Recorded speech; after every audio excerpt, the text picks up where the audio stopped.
Hi, everyone. So glad that we could be together today. How exciting that we can exercise, start to feel better, be together, connecting in our hearts, in our minds, in our bodies. That she sent basically, I wasn't planning on it, but I'll look it up and when we get to that point, I'll give an update. I think those are all official numbers, so I feel okay. All right. Well, let's just get started here. It is Tuesday, November 10th, 2020 at 6 p.m. And I call this meeting of the Wellfleet Select Board to order. First on the agenda is announcements, open session, and public comments. Public comments must be brief. The board will not deliberate or vote on any matter raised solely during announcements and public comments. Helen, go ahead. Yes, I have an announcement about something that happens more or less every year that people don't pay attention to. On November 18th, the Finance Committee is going to have what's described in our schedule as a public forum about the capital improvements part of the budget. And that is the time that you can really get a sense of what all those numbers mean for town meeting. That's when the real questions and answers can happen. So thank you. November 18th. Check the website for the time. It's probably normal FinCom time. Okay, thank you, Helen. Lily? Thank you, Mr. Chair. I wanted to let the people that are watching or will watch this meeting know that the Barnstable County Assembly of Delegates voted to approve, which is now Resolution 20-07, which is a resolution with a letter to the governor that I submitted and wrote with the help of people in Wellfleet and the county. That is a letter to the governor to hopefully allow shellfishers to sell direct to consumers temporarily until May. And I will be following up on this. So if anybody has any questions or would like to support the letter and resolution, it's very similar to the one that the Select Board sent. You can reach out to the governor and also to our state senator and representative. Thank you. Okay, thank you, Lily. Thank you, Lily. Chief Hurley? Thank you, Mr. Chair. As many of you probably seen through social media and on our message board and town website, there's some helicopter activity that's been occurring in town, which began Monday. We are not under attack. Everything is fine. We're in the middle of some Eversource work that's going on. They're using the helicopter to install OPGW communication along the transmission structures in Orleans, Eastham, and Wellfleet. The work's roughly from 7 a.m. to 5 p.m. Monday through Saturday. Unlike some of the early information, they had a landing zone picked in Wellfleet, which has changed twice now. Between myself and the fire chief, we got it solidified yesterday afternoon that they're landing up by the substation off 300 Gross Hill Road. It's a fairly discreet spot. It's on their right of way, and hopefully it won't be too disruptive, but just so the public knows, and that activity will be taking place. Okay, thank you, Chief. Lara Henry. Go ahead, Lara. Good afternoon. Thank you. Thank you, Chair. I was just chiming in to let everybody know that unfortunately the Chamber decided to cancel or rather postpone, which is a nicer way of putting it, the annual tree lighting and sing-along this year. It is not an easy decision for us to make. However, we thought just because of the nature of the event and singing and, you know, the way that coronavirus is spread that we were going to skip it this year. But we are having another event that I want everyone in the community to know about. We're trying to do a lot of promotion right now. So It's called Small Business Bingo, and the idea is that throughout the month of November, there's a whole bingo card with calls to action on it.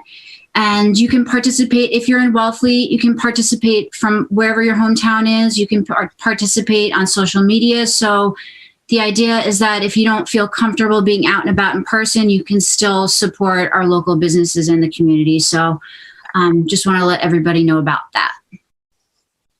Okay, thank you, Lara. Thanks. Nancy? Shavetta? Hi, can you hear me? I hear you, Nancy. Go ahead. Okay, great.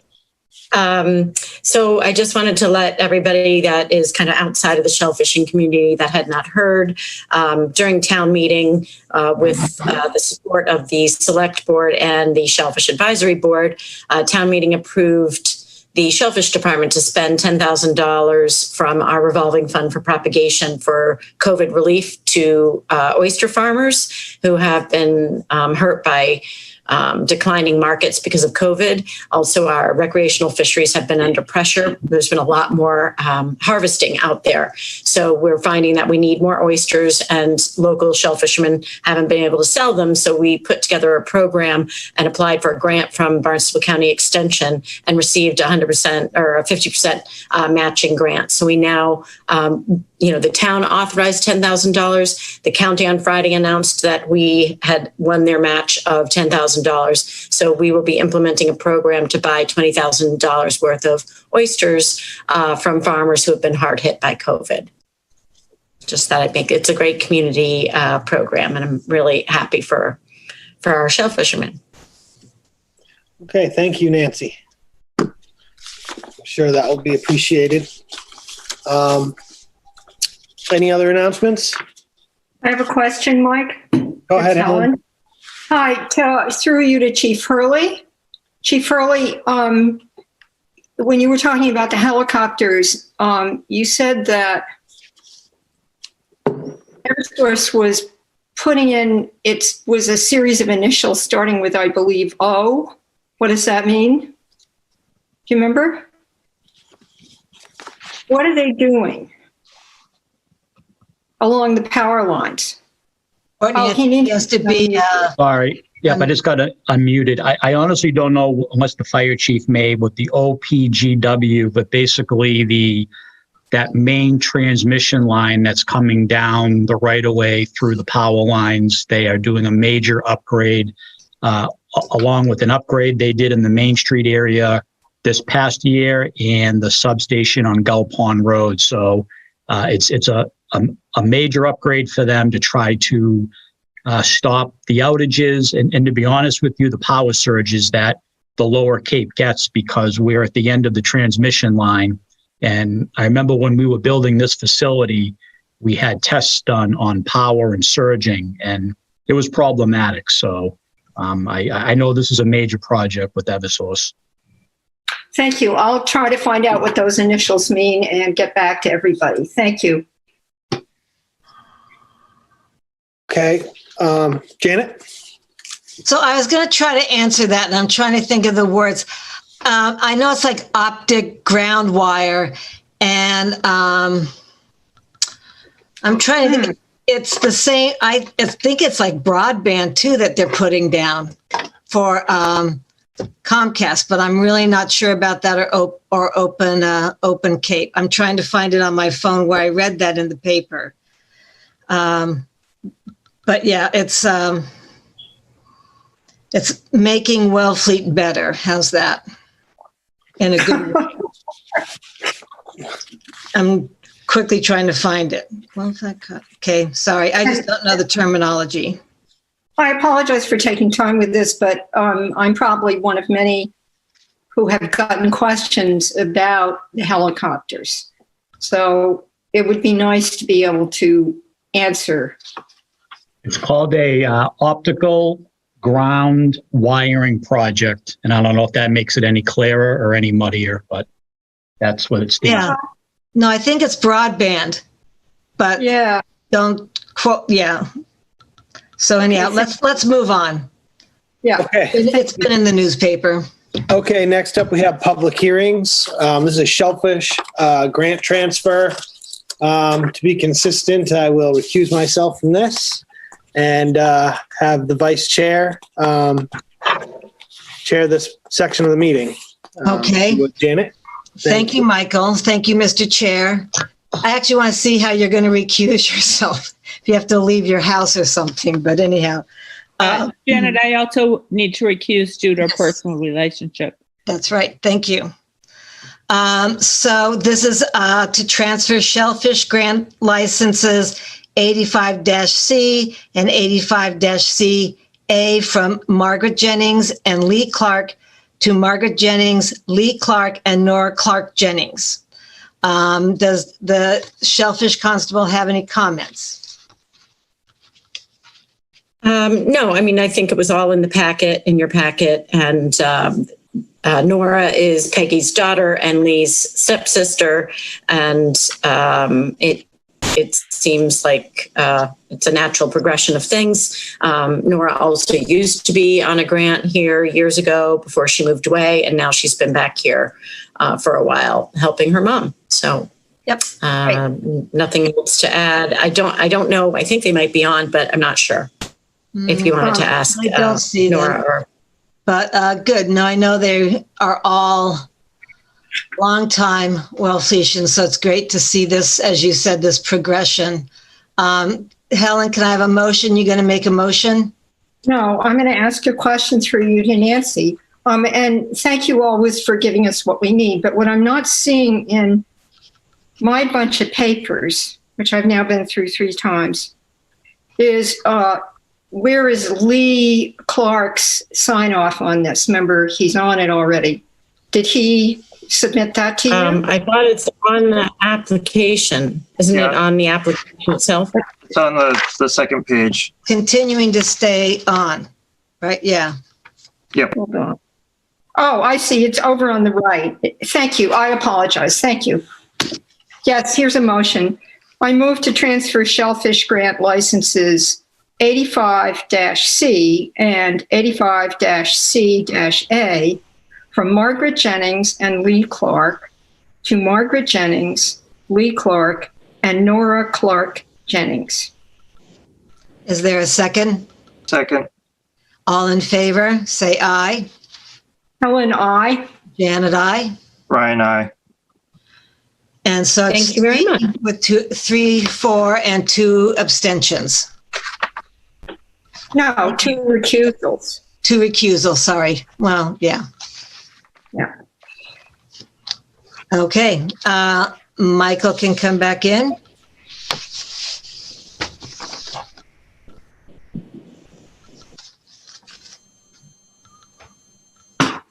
Okay. All right. Thank you. Okay, licenses. Request to temporarily close the Wicked Oyster from Ken Kozak. We got the information here from Ken. Kay, do you want to speak? If you want me to, sure. Sure. Good evening. Yeah, we're just looking to close just to keep everyone safe and with the weather getting colder and business dwindling, we're just trying to be in good shape for reopening next spring. Okay. Does anyone have any issues or any questions or concerns for Ken? I would just ask, is your starting date now or next week, or when's the starting date that you would like? We're hoping for this weekend to be our last weekend. Okay, good. Thank you. Okay. Justina, go ahead. Yeah, I read your documentation and I understand the business challenges, and I want to thank you for being a good community member and making tough business decisions, and hope to see you back in the spring with the gangbuster season next year. Thank you. Helen? Yeah, I'll do the motion, but I also want to thank you very much for doing this, not just closing and doing it before you closed. Thank you for doing it properly. Do you want a motion? Yes, please. I move to approve the request from the Wicked Oyster, Ken Kozak, manager, to temporarily close from, what was the date you just gave, please? Say November 16th. Is that okay, Ken? Yeah, sounds great. Till Monday. From Monday, November 16th to a date in April 2021 to be determined. Yeah. Second, Okay, roll call vote. Helen, I. Janet, I. Christina, I. Brian, I. Michael, aye. Motion carries 5-0. Thanks a lot, Kay. We appreciate you keeping your staff safe and hopefully being able to remain open through these turbulent times. So thank you. Thank you. Thanks, guys. Thank you. Okay. Review and approval of policies and procedures designed to mitigate any concerns and issues of neighbors for the Old Bank LLC, the Piping Plover, as required per the host community agreement. Zach Ment, would you like to speak for a second? Just introduce Sure. yourself. Yeah, it's been quite some time and quite a time since I've been in front of the board, and during most of that time we've been doing the construction and moving along, and we're excited to be at the stage where that's hopefully getting wrapped up. So I'm sort of here to make good on the conditions of the host agreement that was granted a little over a year ago, I believe, maybe 18 months. So I'm paraphrasing a little bit there. The two things that I found when I read through the host agreement, there were conditions of it, were that we met with the police department and to review our security plan, and some other pieces that I did speak with the chief about. And we have a letter that I'm submitting to you, and also that we speak with our neighbors and come up with written policies and procedures that have to be approved by this board. So I also included a couple things. One is a good neighbor agreement that we're going to ask all of our new clients to agree to one way or another, either written or verbally. So I've included that. Another is a direct agreement with a neighbor, just addressing sound and operating hours and things like that. And what else did I include here? And then the written policies and procedures, just to be exact on about what you were asking for. And then just, it's been a while, so I want to be available to answer any questions that you may have. Okay. Thank you. Justina? Well, first of all, I want to congratulate you on how beautiful the building looks. Well, thank you. Sure it's been a lot of work. Yeah. And every time I drive by, I see something that looks great. I'm sure it's going to be a great operation, because I was very impressed by you in your earlier appearances in front of the board. And I've had occasion to go to Provincetown and look at Curaleaf. It's very orderly, and I will say some of my opinions, fears of the negativity a pot shop could have changed. That has something to do with you. That's what me. I think the building looks amazing, and I want to commend you and thank you for what you've done for our community of taking an empty building and making it look terrific.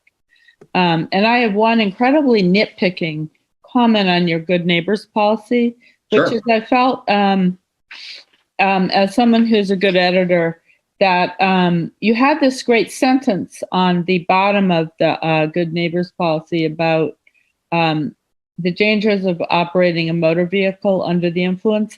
And I wondered if you felt like either making it a red type or putting up more on the top. Sure. Yeah. We could also highlight that in another way. Sure. I thought that was really important to highlight, so I just used this medium to do that. Yep. But it's not really a good neighbor agreement. It's just sort of an important aspect. So again, this is a draft, and that's exactly the kind of feedback that What was your other idea of highlighting it? signs like placards in the building as you leave, Yeah. Especially for those 2 reminders at the end. One Mhm. about the National Seashore, because we want to. One of our biggest concerns is making sure that there are no issues that reflect poorly on the town or our dispensary being here. Mhm. So we don't want to be in the news for the National Seashore is full of pot smoke. Right. So Well, I trust you. Those sound Yeah. like you've also thought along the same wavelengths. It's a new era, yeah, and I like the new doors on the building. You've stripped them down to the wood. well, we were going to paint them, but they were made out of mahogany because they were custom made, and we'll see. We'll see Really? if they last. They may be painted. They were meant to be painted. I see. We thought they Well, looked I'm good. sure it hasn't been cheap. Sore subject. So I know you had all that experience in Boston. I just thought Yeah. the driving thing is important because I think it's easily forgotten. Mhm. Yeah. Maybe everybody but me thinks it's not, but that was just my reaction. Yeah, we'll also have this just reminds me, we'll also have some other educational materials for people about Sure. driving, about keeping it, out of the reach of children, about dosage Right. for new users and things like that. Well, it's clear to me you want to be nothing but a great actor in the community, and nothing says that to me more than the amount of investment that's going into the rehabilitation of that beautiful building. So, Thank you so much. yeah, thank you very much for the materials, and I think they're great. Okay, Helen, go ahead. Yes, I'm going to double down on everything Justina said. So I'm not going to repeat it, but I have a question that comes out of the fact that I did not do my homework as thoroughly as I would have liked to.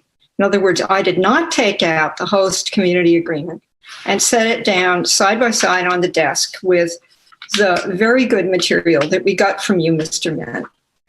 And I want to ask through you to Maria or to Mike Travato, did council look at this and make sure that it is in full compliance with the host community agreement? I'm not sure if Mike, if you're aware, did they look at this or? Are you talking to me? Yes. Mike, Yeah, I don't know if town council looked at this, but this is just a review and approval of the policies and procedures designed to mitigate any concerns and issues of neighbors for Old Bank LLC as required by Section 6. I don't think it's not saying that it satisfies the whole host agreement. So is there a specific question that you have about? Mike, I Yeah. asked a specific, and I actually asked Mike Travato or Maria, so maybe one of you knows, was council given this to look at and vet it for us? I read everything in our packet. I just didn't reread the community host agreement. And perhaps one of us did and compared the two. And Zach, I'm just doing due diligence. You've Sure. done a really Yeah, I have it up in front of me, and it's a very short paragraph. Section 6 is just one paragraph, so it wouldn't be difficult to. You mean in the host community agreement? That's what I Right. copied into your motion page. That's what's at the bottom of the motion page is section 6 of the host community agreement that I took from Zach's. Okay. My understanding is In the that this was future, yes. that this was a review of that one section 6, not of the entire host agreement. Right. So I didn't have a chance to do that. I'm apologizing for that. But, before we sign something, I just wanted to be sure that it had been vetted. And it sounds okay to me. So, I think, Helen, this is whether we approve of this meeting the conditions that we set forth in the host agreement. So we set the conditions on the host agreement.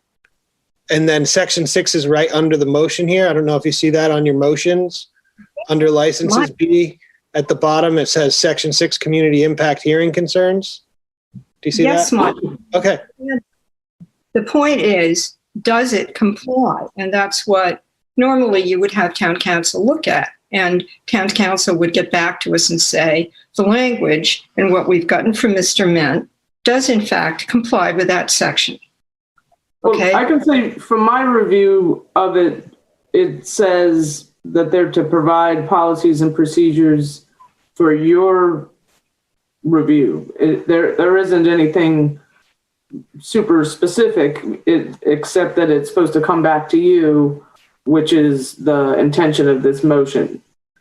So we weren't in this meeting looking at the entire host agreement, but making sure that section 6, the community impact, the piece that you have in front of you. So it wasn't meant to be a review of the entire thing, but certainly you have options for input like you're doing right now. Yeah, in other words, if we didn't like what we saw, and I would have to relate that, of course, to the host agreement. And I apologize for not reading it through, and I understand the whole thing doesn't apply. But if you guys feel good enough about it, I'll go along. And I'm going to thank Mr. Ment once again for doing a very good job on this. But it's important that it's really carefully done every step of the way, just like your repair on that building. Thank you. Mr. Chair, if I may. Oh, go ahead, Zach. If I may respond to that, I 100% agree with Ms. Wilson.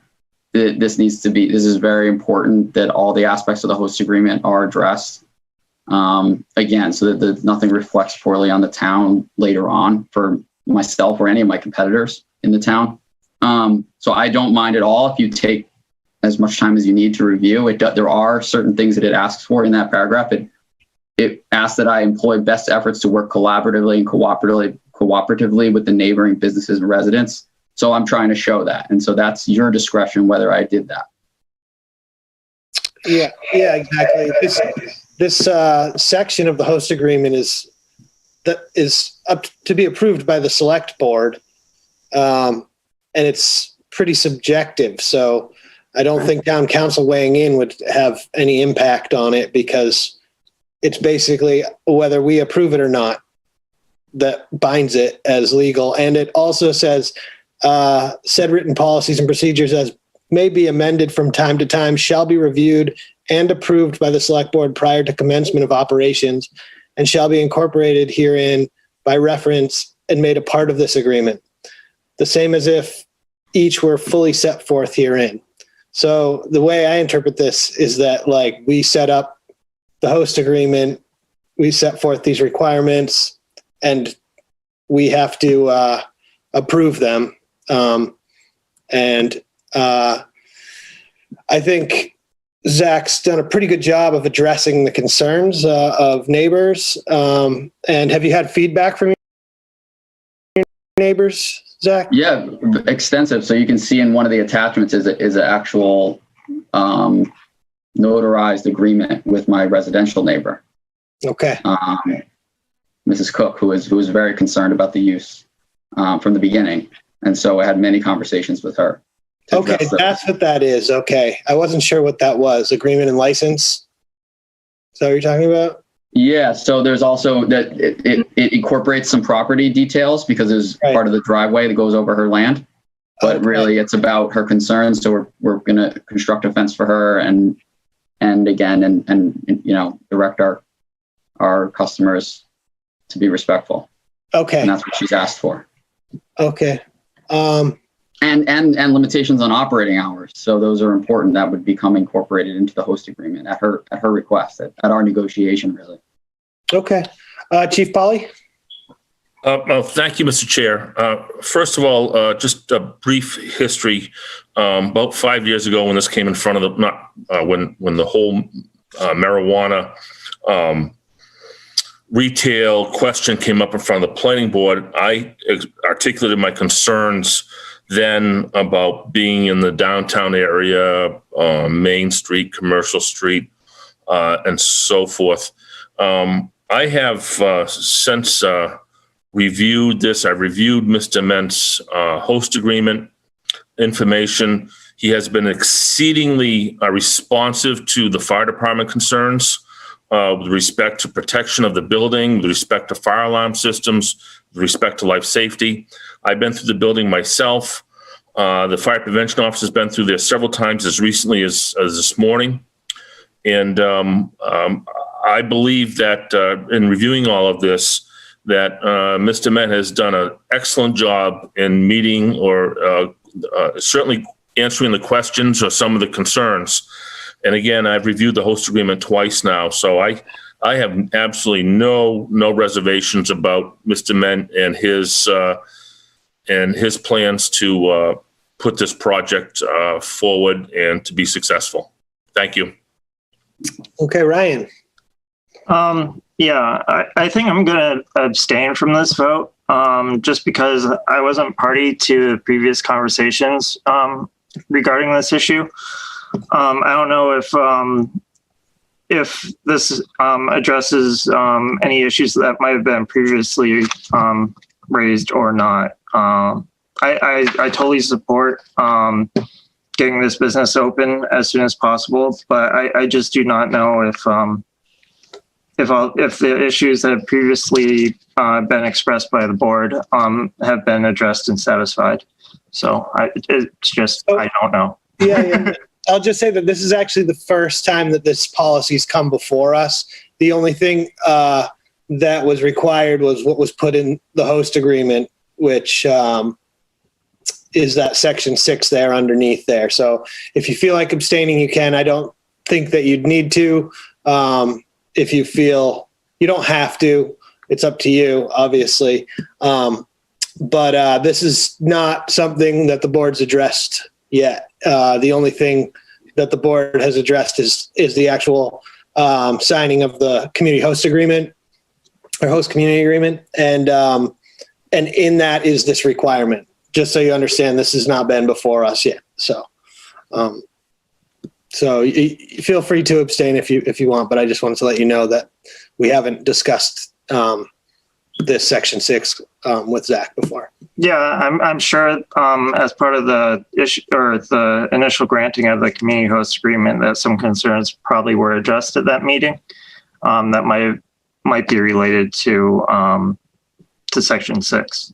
Okay, that's fine. I just wanted to let you know that we haven't addressed this particular thing.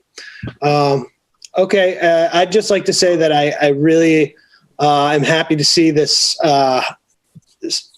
unutilized building. It's been unutilized for quite a long time, being utilized. And I'll just, restate that, I think that in this time we can really, I've been to places where dispensaries are allowed in Colorado. And in the reality is they operate not much different than a pharmacy or a liquor store. And generally the amount of time spent in there and time out and disruption is not much different than any other retail outlet. And I appreciate Zach putting forward so much effort in his neighbor policy.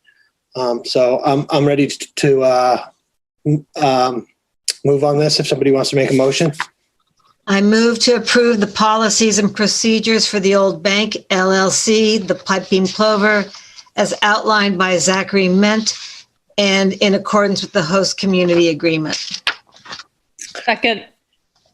Roll call vote. Janet, aye. Janet, aye. Justina, aye. And abstain. Michael, aye. The motion carries 4-0 with 1 abstain. Thank you so much. Thank you. Okay, congratulations, Zach. I hope it all works out and look forward to having another business operating in town and employing people. Good luck, Zachary. Thank you so much. Thank you for all your hard work. The money, the percentages. Yes. Okay. Now on to business. We've got the discussion of the solar array at the landfill and the right-of-way response to the order to show cause as presented by town council. Ryan, you want to put this on the agenda? Well, I requested an update on it to see where things are at. And I don't know. I mean, it's up to you, Mr. Chair, of whether or not you think it's necessary to go into it or not. Basically, the material provided in our packet says we're still waiting for a ruling. So. Yeah, I mean, we can talk about it, but I just don't think that we have anything we can do has any implication on how it can be sped up unless we were to maybe have an executive session or a meeting with town council about it. Does seem to be taking a while, and I think that, you know, what town council's put forward basically is probably all they can do at this point, is to just Right, Mr. Chairman, at this point, we're waiting for the judge to react to, you know, what town council has sent forth. Exactly. So, I'm not sure there's a whole lot of influence that we can put forth to rush a judge. No, I mean, I don't understand why it's taking so long, because it's through a taking that occurred a long time ago. I guess, would it take longer to just retake the land if it's untaken? Yeah. By eminent domain? Absolutely. Absolutely. Because you're already, I think. Because you're going back to whenever it was done originally, and you know, who the parties are presently alive and all those things. It gets a little complicated. Hopefully it just gets straightened out. There's enough material there for the judge to act on, I think. Yeah. Okay. I guess I do have one quick question. Go for it, Ryan. So is this a matter of paperwork, or is it that one of the previous claimants is claiming a matter of paperwork? What? It's completely a matter of paperwork. Okay. Yeah. Yeah, no one else is claiming the land. They're saying that some paperwork wasn't filed by the town at the time, I think. Well, it's not that it wasn't filed. It was that things that you normally would write in the body of the document were written in the margins. Yeah. So, you know, the judge or the clerk for the judge claims that it needed to be in the body of the document, but used some cases that weren't exactly on all fours. So this is our attempt to go back and say, well, the information's there. It might not be in the body of the document, and the cases that you cited are not exactly relevant. And as long as information is clarified at the time that it's filed, which was done by the folks that wrote in the margins, then we should be good to go. So right now we're just waiting for, and it hasn't been that long, honestly. I mean, October 24th was not that long ago. So I suspect you're going to wait a little bit longer to hear back from the judge. Yeah. Oh, definitely. Yeah. Okay. We can take no action and move on unless somebody else has something to add. Okay. Accounting update. I was hoping Maria could give us an update on how things are going with the accounting. I think last meeting, I definitely felt a little bit uneasy about the situation in the accounting department, and what we don't know, I guess, is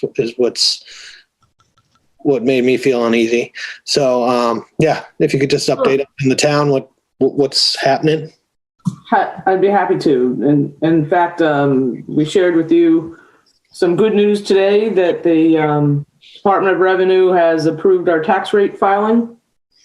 So we're, the residential tax rate is $7.86, which is up 1.1% from the prior year rate of $7.75.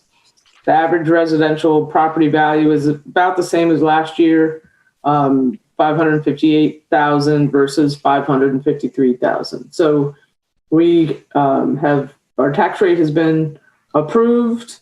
The next steps in that process, staff actually has to manually go through the tax bills and make adjustments for those that prepaid. So before everything gets mailed out en masse, the folks that prepaid, there are about 50 of them. Staff has to go through and manually adjust those bills. So we expect that everything will be, and there's some calculations that get done with the assessor's office and so forth. So we expect that all of our information will be ready to go to the mailing company in about a week or so. So that's really good news. Miriam, who normally gives you a report, is off today, taking some well-deserved time. She's to be commended for not only just stepping up, but just being really great person to work with through all of this. And Rich Bienvenu, who is the finance director for Town of Eastham, is going to put together a memo that describes some of the things that he found during the course of his work to get the recap done. And we also have we'll probably have that in time for your next meeting, if not sooner, for all of you. Lisa Soubey, who was a retired accountant from the town of Brewster, that gave Brewster a hand when they ran into some troubles, is on board with the town. She was there all day today and is working on getting the current accounting tax year current, and also working to close issues from the last fiscal year so that we can be ready to put the audit together. So she has been doing a great job and working with staff and going through and bringing everything current, correcting anomalies and things that aren't. Oftentimes you could have 10 different ways of doing something in the accounting world, and somebody might give you feedback that says, well, why'd you do it this way? Well, if you did something one way, it doesn't mean that the other 9 are wrong. So, she's getting a handle on how we have used our VADAR system and our accounting system. It looks like that when you had that transition year from FY19 to FY20, that there's some things that didn't go as smoothly as they possibly could have. So making sure that we have a good understanding of where we are, both from that fiscal year and keeping our getting our current fiscal year straightened out and going forward and kept up to date. So I'm glad to have her on board.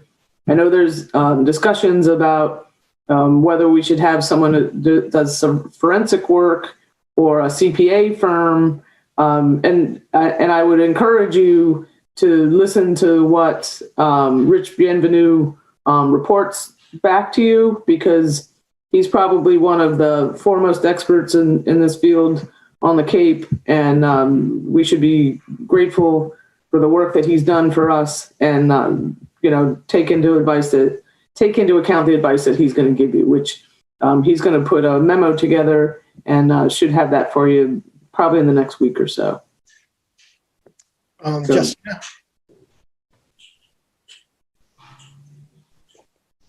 Is your hand up, Justina? Yes, it is. Great. I actually have quite a number of questions. Number one, I know Rich has a high reputation, but he has a full-time job in Eastham. Is that correct? That's correct. So how many hours a week was he able to work in Wellfleet? I don't know that answer. Okay. So his report was based on part-time work in Wellfleet. That's right. No, his report was based on making sure that our tax rate got filed correctly, because there's a lot of, every number that goes into what they call the recap has a lot of numbers behind it. So he was primarily engaged in working on our tax rate. Right, which can't be done without entering a lot of figures and a lot of spreadsheets and figures behind those figures into the system that the Department of Revenue uses. So that was Right. his So primary. your last memo to us said that you were getting an RFP from the Abrams Group. You'd put in a phone call on that. Is that what you're still doing? I have talked to them. They wanted to wait until Rich was done with the recap to talk to Rich about what the needs might be, if there are any, beyond what an accountant like Lisa Souvet can do. So he's going to have some professional opinion recommendations, and there might be there might be a reason or two to look at more than one firm. Well, of course, because if we're going to do an RFP, then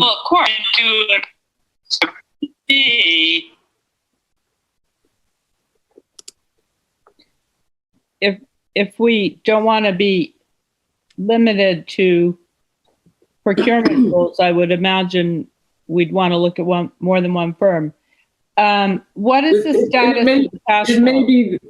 Go ahead. I'm sorry.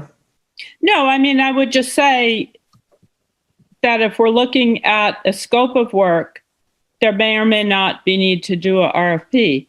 I just was referring to your last memo, which you had said that you had a call into the Abrams Group. So I was just asking a question about your last memo. Yeah, and I did talk to them, and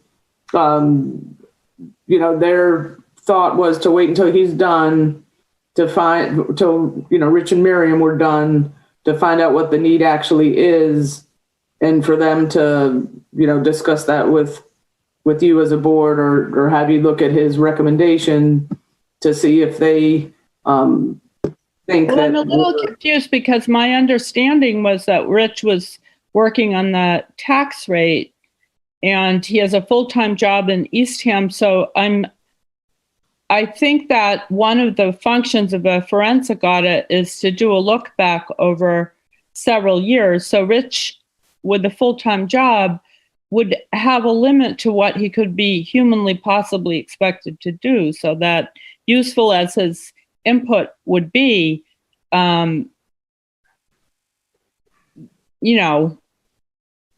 So another question I have is, we had some information on cash flow, and I am wondering where we are with cash flow.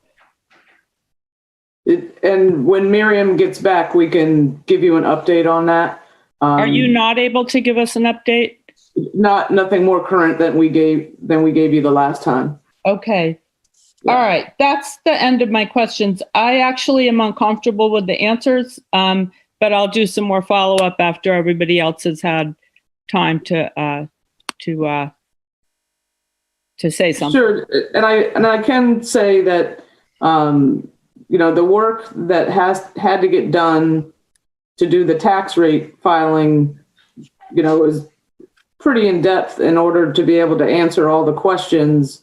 So, as much time as Rich and Miriam spent, they were looking in a lot of ways forensically to make sure that all of the numbers made sense compared to numbers that were used in prior years. That's true, but to cut to the chase, we've heard from Dawn Rickman, who served the town for 31 years as a clerk treasurer. I know her personally, and she didn't contact us because it was fun for her. And she was concerned enough to contact the Board of Selectmen about our duty to the taxpayer, urging us for a forensic audit because of discrepancies in the board. Fiscal year 20 isn't closed. Department heads can't plan for the next fiscal budget, which doesn't have anything to do with the tax budget. We're now several months into posting the accountant, and Wellfleet has a sterling credit rating, and there's no need for us to drift into choppy waters. So I think that it's time to grab the bull by the horn and engage the resources that Wellfleet needs to do the work. And there are several accounting firms out there that can help us.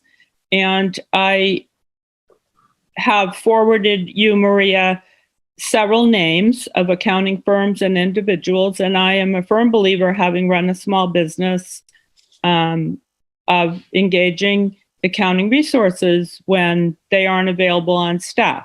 So that's where I'm coming from. And I'm going to stop talking and let someone else talk. Okay. Ryan? I'm just going to add something really quickly. So after our last meeting, Maria called me to answer some of the questions I had at that presented at that meeting, where we had requested that she make a report on the town accountant and the state of town finances, and to place it in the select board office and mark it confidential. So I talked to her. She answered a number of my questions. And I strongly advised her that she should write the report and provide it to the rest of the board. And that has not happened yet. So I just want to make people aware of that. Thank you. So our discussion that we had was primarily about staff issues and changes in staff. The actual report of, what was, the state of things and how they were found by, the treasurer and the accountant will actually be done by the accountant himself, because he's the one that has, the expertise as a finance director, and he's preparing that for you. They just got the approval today from the DOR, and every time, any of the towns submit something to DOR, there's details that they want about this and that, and that literally was just finished today. So, his intention, and he and I talked this afternoon, is that he's going to put something together for you that's much more appropriate, coming from someone who's been digging down into your financial system and looking at the state of things than it would be coming from me. So they literally just finished today, and he's going to be working on that and getting it to you within the next week or so. Okay. Helen? Yes. Maria, thank you. Through you, Mike, to Ryan, or the rest of us, I feel that we've just gotten a report, and I like being brought up to date. And I don't know Mr. Bienvenu, but to address something that Justina said, I have known individuals who are just so into thinking about budgets and accounting that their appetite for it and their desire to know every single percentage of every cent, it's like the way some people feel about team sports.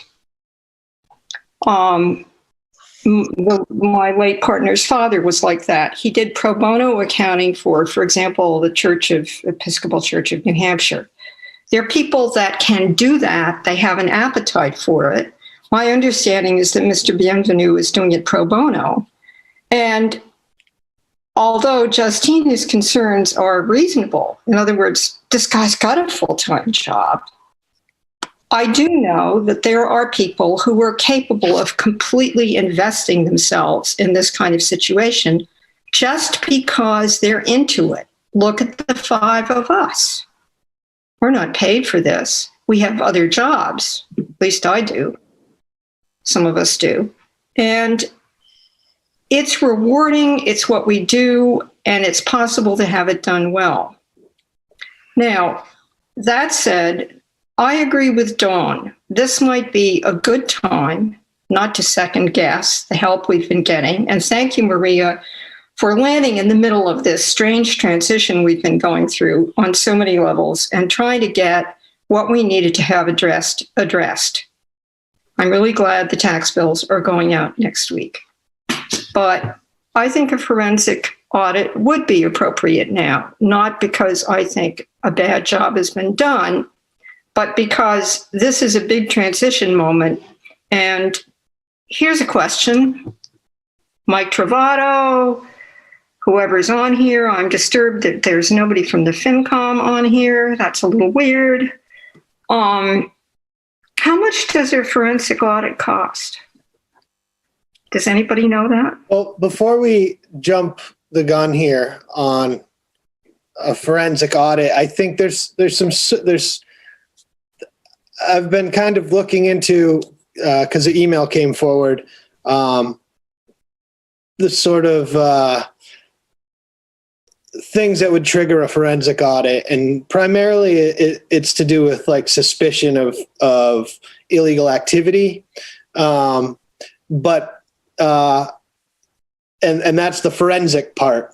But we could have a deep internal audit, which I think is probably appropriate. And I don't know when the last time we had an audit is, but some of the things to trigger a forensic audit are suspicions of fraud or theft, or account balances not reconciling positively or negative. That may be the case with the account balances, and there may be some reason to suspect that there was something illegal occurring, but I don't have any reason to believe that is the case. But it does seem like the books are in a mess, and I don't know. Since I've been on the board, and I just learned this recently, that auditors there was a yearly audit in the past until about 3 years ago, and I don't think we've had an audit since 2017. Yeah, we have. We have. Yeah, there was one last year that we had. We have to have one every year, don't we? We have one every year. When did we have the last audit? It was last year. I can probably find the date or the records that came in. Okay. Well, one thing is that I looked through my email since I've been on the board, and I have not seen any of the audit information. So one way or the other, the information is maybe not flowing to me, or maybe it wasn't flowing to the board, but I've only been on the board for a year and a half. So I just didn't know what the last audit was, but. There's little spiral bound. Yeah, I've got it. Little spiral bound things. We can make sure that we get you another copy. So okay. No, you get an annual audit. In fact, Lisa Sauvé has reached out to the folks that have been doing our audit, because where things got a little complicated for you were when you transition from your older system to your new accounting system. And, that's where the being able to close out FY20 has, because you need to be able to do that so that you can get your auditors back in. And, that's where you've run into some anomalies per se. I don't think that you're going to find that anything was done, that looked anything like theft or malfeasance, but, more like attention to detail. But better for them to explain that. I have no issues with bringing a forensic auditor in. I think it's a great idea if that's the recommendation of the folks that have really been looking at your books. A forensic audit is also a little bit different than having a CPA firm, that can go beyond what an accountant does, because you don't have a finance director, that is someone like Rich Bienvenu, who's a CPA and looks at things in that way.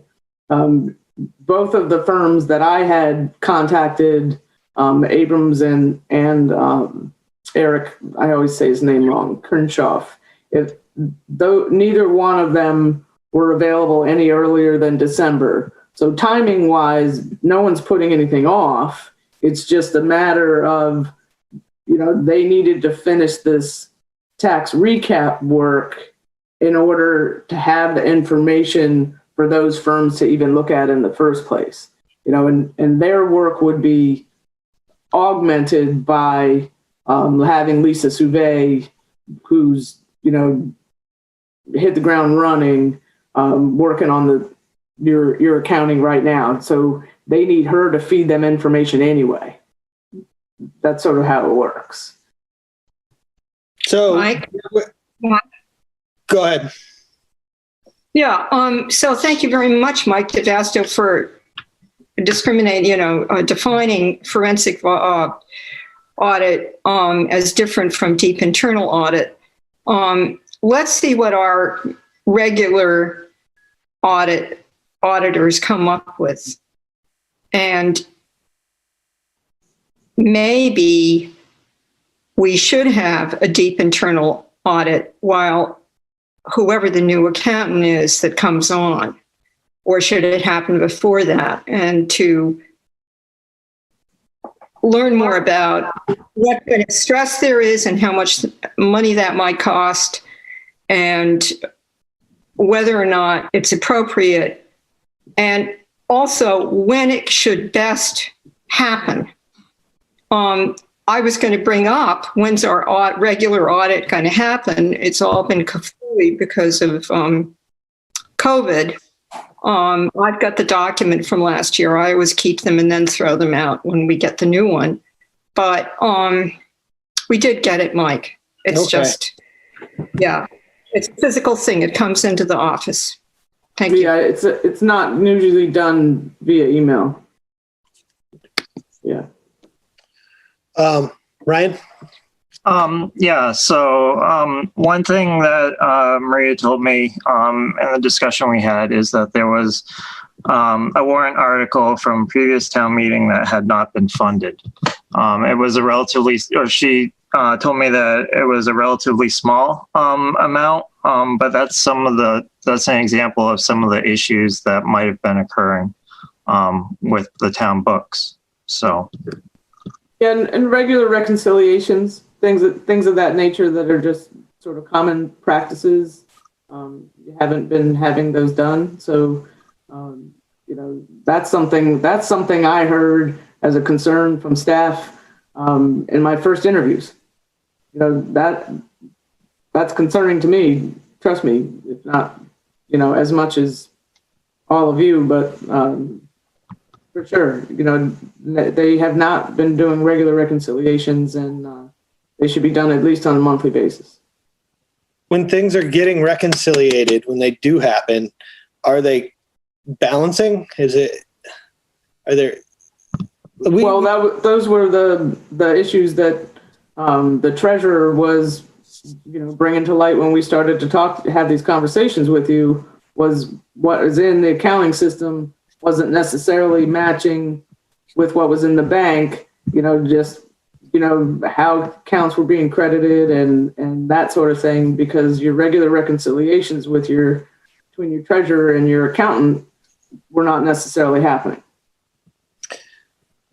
So I think that the issue for me really is we just do not know the scope of the problem and how long it's been going on. And I think that's why, not being sort of on, able to communicate individually and sort of get the scope of how big of a problem this accounting issue is, I think is what's concerning to me. I can't speak for the rest of the board. And it's hard for me to really get a grasp from these meetings about the depth of the problem, I guess.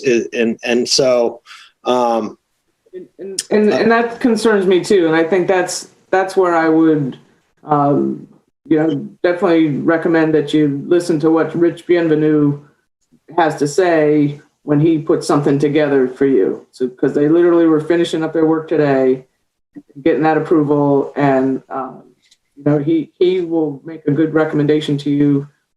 Whether you spend $80,000 on a forensic audit or which direction he thinks that you should go, and where sort of things went a little squirrely from your transition from one system to the other, and some of the things that he's used to seeing that he didn't see when he was looking at our books. Mike, if I can jump in, I've had my Sure, hand. go ahead, please, Justina. Yeah, I agree. I think that things have drifted. It's taken a number of months to get the accountant job description posted. Rich Bienvenu has nothing to do with the cash flow problem that we've heard about. We've heard alarming things about how much cash the town has, and tonight we couldn't get an answer. And I don't have a clear answer on short-term borrowing. I think that we are in a position that goes into town accountant, and Maria needs more help from the select board than she's getting. Maria, I'm sorry, you inherited a difficult position, and I do understand that I've heard back and from you that numbers aren't your thing, is a quote. So I do think you need more support from your select board than we have been able to give you in bi-monthly meetings. We're here to support you. We're here to mentor you. We want you to succeed. We know you love our town, and we're glad you're here. So I think we need to find a mechanism that lets the select board be more hands-on. These are serious issues. The town has a sterling credit rating, and the accounting issues can be resolved and will be resolved. I've been able to help by providing Maria 2 accounting firms, the Abrahams Group and the Kinshoff Group, and the name of Barbara Costa, who's another possible accounting resource. But my hands are tied to hop in and, in a humble way, help.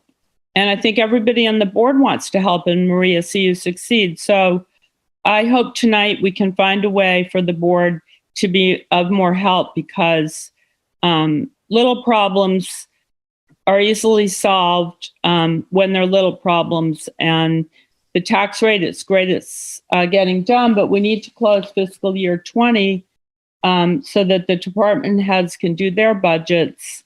And then we do need to know what else is going on. And so that's that. So I agree. It's all, somewhat of a timing issue right now.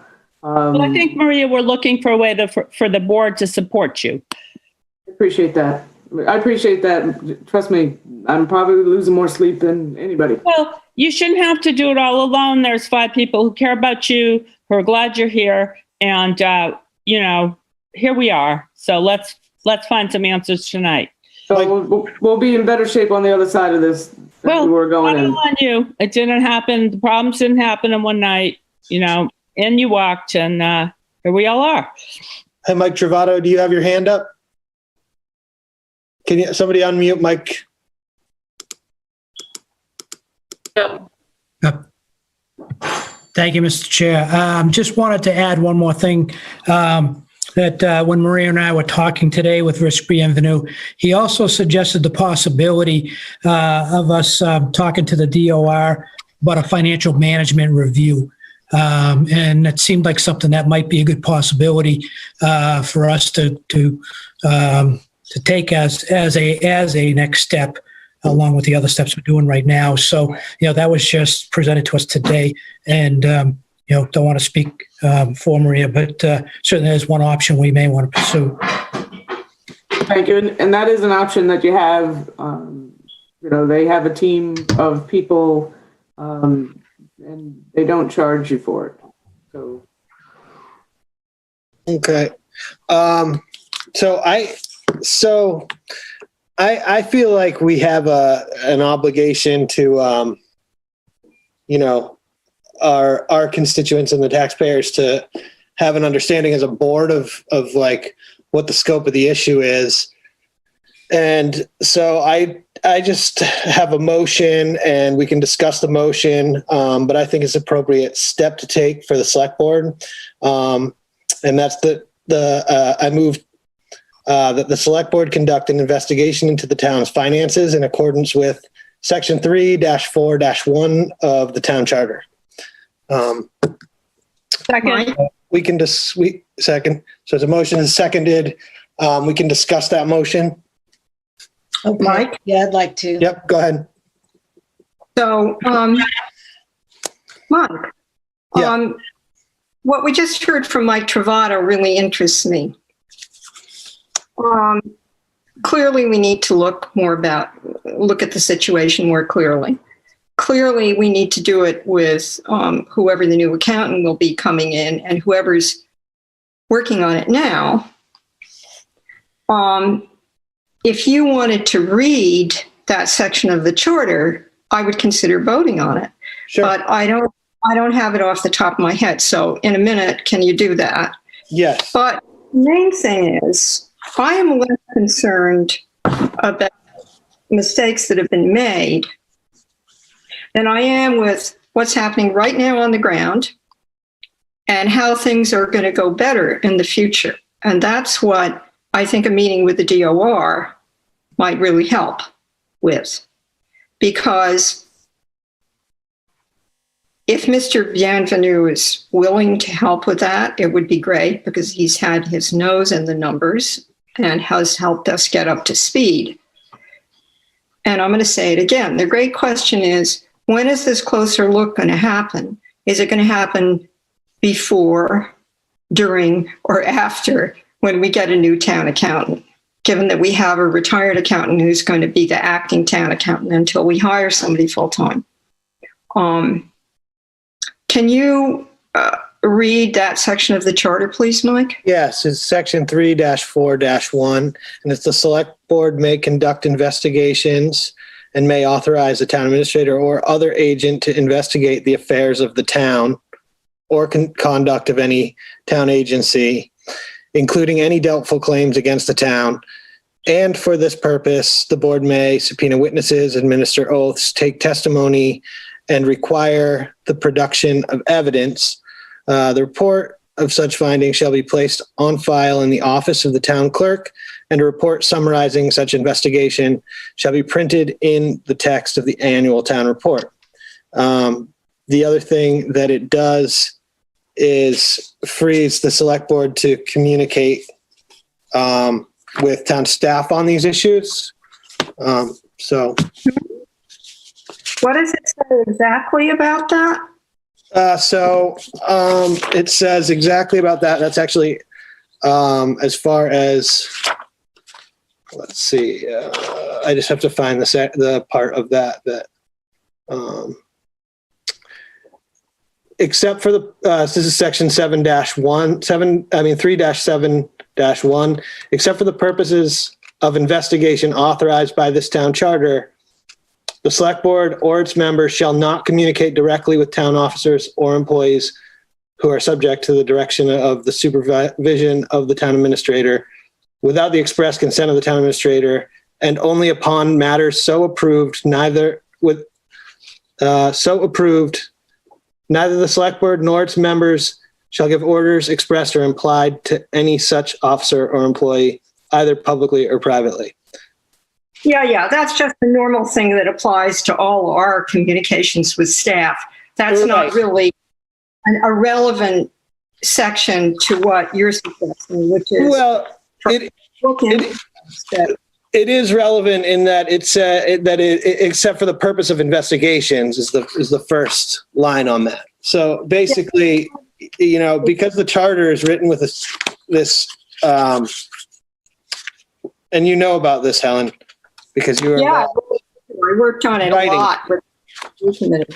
So frankly, one of us still can't go wandering into the, Miriam's office without, texting Maria and saying, I want to discuss this with Miriam, may I? And then, Maria can text you back and say, sure or not, or whatever. In other words, this just is normal, our normal lives in terms of communicating with staff. Whether or not we're doing an investigation, which is a whole other thing, we still, as individuals, can't go and sit on staff's desk unless they tell us to do it. Or Okay. if we were direct someone to look into stuff. Well, we can't do that without going through the town administrator. We can only do it as a decision coming from all of us. And I do not think we want to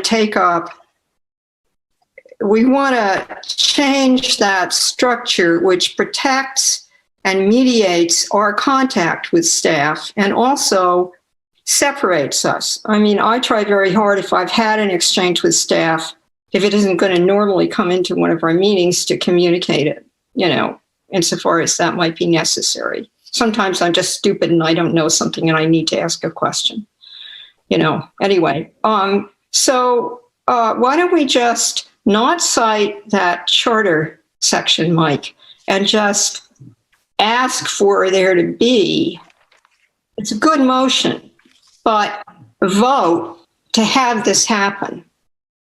In other words, a continuation of what we're doing tonight, so that it's a clear option.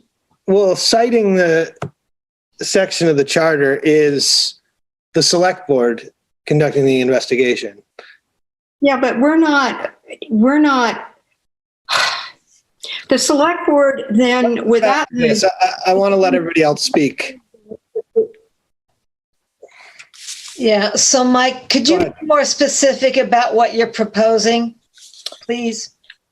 I guess what I'm proposing is that the select board do its due diligence and investigate the issues with the town finances, how they came to be as a board in accordance with the town charter. And I think with the sort of lack of understanding about the scope of the problem, that it's kind of our duty to find, to actually be able to, interview staff and talk with staff and maybe have an agent do it, maybe from the board or not from the board, or two board members, to get to understand the scope of the problem. I mean, I think we clearly have a issue. I don't know how big issue it is. I don't think anyone on the board does. And so I think this is the appropriate means to do that. But so my thought is that this has been worked on. What are we on? We're on November 10th. This has been worked on since maybe like 5 or 6 weeks when we first, if it's been that long since we found out there was a problem. I'm trying to think, anybody remember when the date was that we found out there was a problem? Justina does. I don't remember the date, but it's not solved. Well, okay, I know. So I'm getting at that. It's not solved. We agree with that. Maria agrees with that. I think Mike Travato would agree with that. I think everybody is working towards it. So I would just think that staff has given their input. I mean, maybe you're referring to, maybe they have some complaints that we don't know about. I don't know. But I think that everybody is working on understanding it. And as Maria said, we don't have an accountant. You have to advertise and you have to get a description of that going. And we don't have a finance director because of the ways that the last town administrator moved things around. So I think if we go with staying with, it's Rich Bienvenu. He's doing a really good job. He's a very good accountant. And that we get an auditor in, which we're going to have to do anyhow. I think they require, I think we get the auditor's report sometime in February. So it means that very soon he's going to be working on that. And Miriam's done a great job as far as I can tell. That's what everybody says. So I guess I want to know specifically, I feel everybody's working on it. And when you say get the selectmen involved, does that mean you just want to talk to people? I'm unclear. That would be up to the board. That would be up to the board how it determines how it wants to conduct the investigation. It says the charter. So that would be up to us how we would want to do that if we were to do that. But I certainly feel like I haven't heard directly from town staff on issues. This has been ongoing. This didn't just happen. And I think that the taxpayers and the board has got to understand and have a clear understanding of like how we got to this point that we're at. And, you know, this seems like to me part of our role as put forward by the town charter. So I just want to know what you mean by, so your suggestion is that we as a board conduct an investigation. And I guess I have never investigated financial difficulties in town. So I'm actually asking you to be specific about what the next steps are you would like us as a board to take. Well, I haven't drawn that up. That's up to the board. I'm not proposing a specific way to investigate. I mean, we could appoint one person, we could appoint and then issue a report to the town, to the board and to the town about, you know, what we come up with, or we could appoint an outside agent, or we could appoint the town administrator. Those are all options under this to sort of get to this is basically when the select board moves to have to conduct an investigation, it's basically to find out what happened, have a report issued so people understand how we got to a situation where we have serious accounting issues, serious, issues with reconciliation, those sorts of things. So I'm not proposing that I have like a specific means to conduct the investigation. That would have to be talked about and determined by the board if we did have an investigation, but it's basically, as written in the charter. Ryan, Mike, right. Hold on. Let me call Ryan. He's had his hand up a while. So 3-7-1 does give the select board or its agent the power to directly communicate with town staff without the need to have approval of either the content or the time or the permission of the town administrator. It's pretty clear on that as long as it's within the scope of an investigation. That's all I'm going to contribute on that point. And Justina? I wanted to briefly answer Janet because I know Helen has things to say. I would like answers in an investigation of why don't we have answers on the cash flow? Because that's critical to paying the bills. When are we going to get 2020 closed? Because the department can't do their budgets and they're worried about it. We can't just say phrases like when the new accountant comes, because the search may be protected. So what's our staffing plan? How much it's going to cost? Can this new freelancer cover it? There's really serious issues going on. And the new town, Maria deserves the select board support. And I feel as a former small business owner that I have expertise to offer, but my hands are tied as just being a select board member. I've been able to offer some referrals and I stand here ready to help. And I feel that the investigation mechanism will let me help. And so I hope that we can vote for this motion and let the select board use our, to borrow a Hellenism, our hive brain, and move forward and be the Wellfleet we are and face our challenges in a productive way and, move on towards Christmas. I guess my question is, does anybody think this is not a big deal? That there's not a big enough deal to look into? Mike, can I please speak? Sure. Thank you. What do you think we're doing right now? Yeah. We're investigating this issue. What do you think we were doing when we got information from Miriam and met with her at a previous meeting? We were presented. Hold on. Let me finish, please. Sure. We are right now investigating the situation. We're looking at how we might move forward.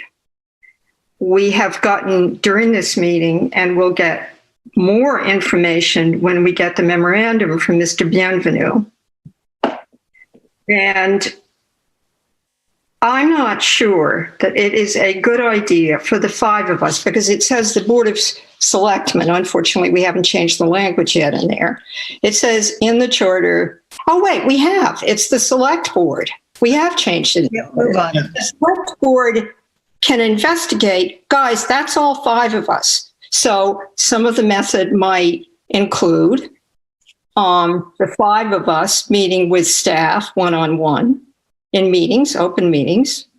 So that would become transparent. I am really concerned that the FinCom is not being more involved right now, because they have more of a sense of the budget and the numbers than we do, even though the 5 of us, to varying degrees, are very aware of the numbers. And with respect to all of you, we're all pretty aware of how aware we are. And together we make one pretty good brain. I agree with Justina.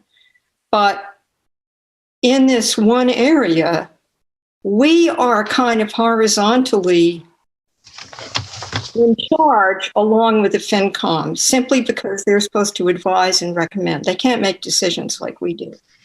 So, Mike, investigating should not be one of us or the other of us going and then having to make a detailed report in a meeting. It should be a public, going to staff, learning about things, and coming back to the rest of us and telling the rest of us exactly what he or she found out, which involves taking notes and involves all kinds of things. That can happen, but it's time consuming in meetings. I suggest that instead we request, because the charter says we can delegate this, the town administrator, assistant town administrator, to work on this and get back to us in open meetings. And for example, I would have liked to know in more detail what Mike and I believe Maria, came upon when they were talking to the DOR. I want to know more about the process of working with the DOR, who's going to take a close look at our numbers anyway. What is this management team? What is this state help that we can get? And for us to be present when that happens, all 5 of us. That I think would be useful. Thank you. Mike, do we have a motion on the floor, right? There's a motion on the floor, but I'd just like to correct Helen. It says the Select Board may conduct an investigation. Doesn't mean the board investigates in a matter of 5 or public meetings. No, it says, and may authorize the administrator or other agent. We can authorize whoever we want, including 1 or 2 people from the board. Yes, Helen.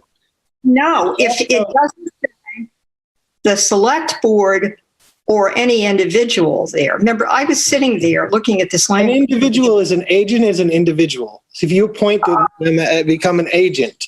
An agent is a delegated member. A delegated individual is an agent. Yes. You can quibble. I'm going to call the question. Go right ahead. And if this means that one of us or 2 of us goes out on our own, the rest of us need to know every single thing that is learned in a public meeting. Or we need a memorandum that has every single thing in it. But the motion hasn't passed. We're talking about something hypothetical. That's why I called the question. Thank you, Justina. May fail, and then we've wasted our time. Yeah. Before we vote, I would just say that this would be coming back to the board in to determine how this would be conducted, and then it says right there, the report of the such investigation shall be placed on file in the office of the town clerk. So there has to be a report. It's in the charter. Also, this has been a couple months, and I feel like we don't know the scope of what led us to this problem. This occurred before Maria got here. And there may be, like, we're not investigating right now. Like, we don't have any sort of interview with any town staff members that may not feel comfortable about speaking publicly. That's all the reason for these investigation issues about what's going on, how did we get here, how did we wind up in a situation where we have these accounting issues, and this is the role of the board. This is why the powers of investigation are in the charter, as far as I can see. So I think what we're doing is we're getting reports from people that are not getting us necessarily the answers that I'm comfortable with, or I feel knowledgeable about what led to this point. So that's why I think this is something that we should move on. So, but we can have a vote, and if it passes, we would have to determine how it goes forward, and if not, then we don't. So, Mike, can I just suggest, it sounds to me, and I agree with you, I hear what you're saying. Would you and Maria, you and Mike Travato, as one, as three, with a couple of other select board members, do you want to have private meetings? Do we want to have an executive session where we can talk to the different employees, even talk to Rich Bienvenu? That's something that I think we would have to probably have an executive session to Yeah. guys and talk about how we wanted to conduct it, make sure that it was legal, and in accordance with the charter. And then that would be set forward, but all the board would have to sort of come together and determine, how we want to look into it. And it may be asking someone else to actually interview people or ask about it. That would be if we wanted to empower an agent or an individual to act as an agent. And it's not specific. I mean, it's in here. There's various ways, but that would all be determined later, not right now. So I guess there's a motion that's been seconded. Should we vote? Could you read the motion again, please? Sure. I move that the select board conduct an investigation into the town's finances in accordance with section 3-4-1 of the town charter. Second. Helen. Okay, all in favor? Roll call vote. Helen, aye. I'm going to wait till everybody else votes. Christina, aye. Brian, aye. Michael, aye. All right, I'll do aye too. Okay. And it may we may wind up in a situation where we sort of investigate and it's not as big a deal, or, but we just don't know what the scope is. So I think. So Mike, I'm just going to interrupt you. Would you investigate? To me is always a scary word, in a lot of ways, and it doesn't have to be, but just come up with a plan. And if you want to talk to more people and want that, have private discussions, maybe just come up with a plan and I'll support you. I'm just uneasy with the whole non-plan. Yeah, I know the word investigate, but think about all the investigations that are launched where not much information actually comes out of it, but at least you have the groundwork of knowing how you got to that, Yeah. So maybe have an executive session. I do feel like there's always a lot of hearsay and not necessarily, and rumors going around. So that I would like to clear up. But yeah, okay. Yeah. Mike? Go ahead, Helen. Okay, the reason I voted for it is that I am happy that we're doing what we're doing tonight and have done at previous meetings to clarify publicly what is going on with the money of the people of the town. I do not support, with my yes vote, any one of us going out on our own and having private conversations. I also think that the main thing we need to do is to see how things need to be different, which will shed light on what has happened in the past. What has happened in the past that has been a problem, that has made a mess, to use Mike DeVasto's expression, a hot mess. I don't think I said that. Hot mess right in the middle without the pandemic, and it still would have been a hot mess. But I am in no way supporting, Mike, your interpretation of that section as us going out on our own and Helen, doing that. That's not what I said, Helen. No, no one wants to do that, Helen. No one's The approving. board has to determine how the, It was brought up earlier. So the thing is, how do we find out this stuff? And I suggest that we continue to do what we've done during this meeting. We got information. We're going to get a memorandum from Mr. Bienvenu. Let's meet on this again and find out what it is we want to know together and proceed, because we do need to look into it. Thank you. Okay. Ryan, do you still have your hand up? Yep. Just something really quick. I would recommend referring this to town council to answer some of Helen's questions. I think it's pretty clear in the charter, but she has a different interpretation than I do or some of the other people do. And I think it would be helpful if town council could clarify it for us. Thank you. Yeah. We'll send it to town council. Okay, that sounds good. All right.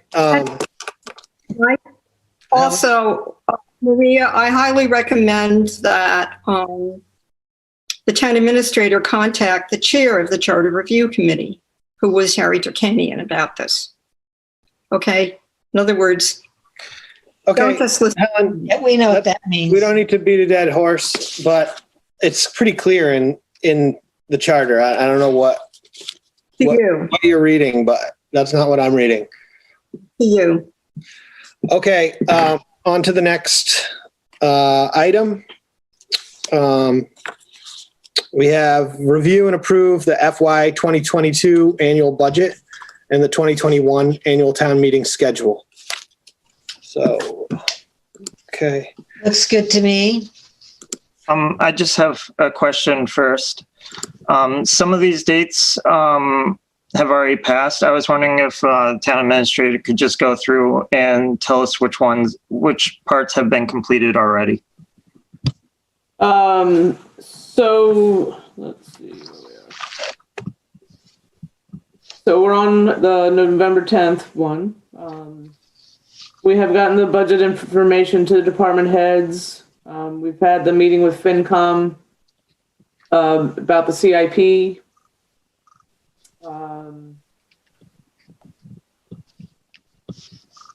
And the ones from October, are those done? Draft of select board budget and a town meeting calendar. That is what you're reviewing right now. Capital improvement plan to the finance committee. That's been done. FinCom meeting to review annual town meeting calendar. That's been sent to them. We've gotten feedback on this calendar from FinCom.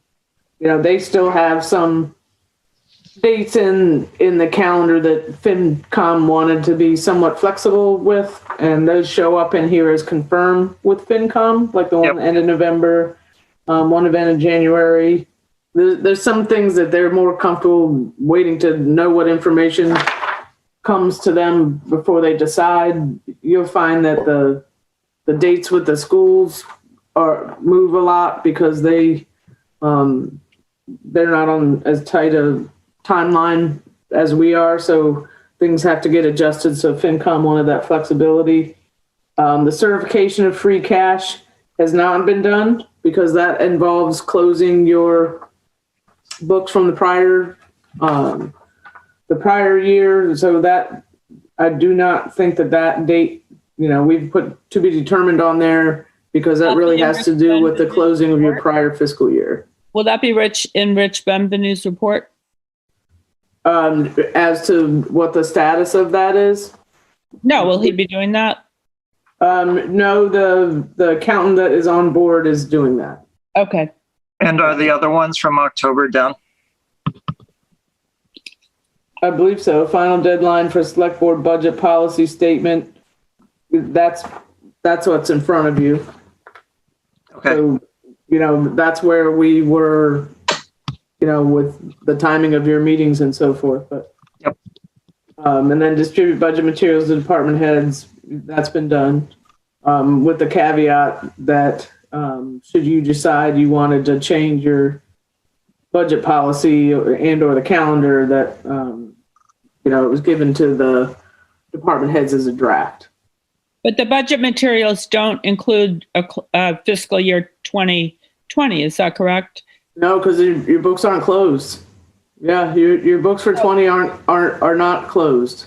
So it's distribute incomplete budget materials.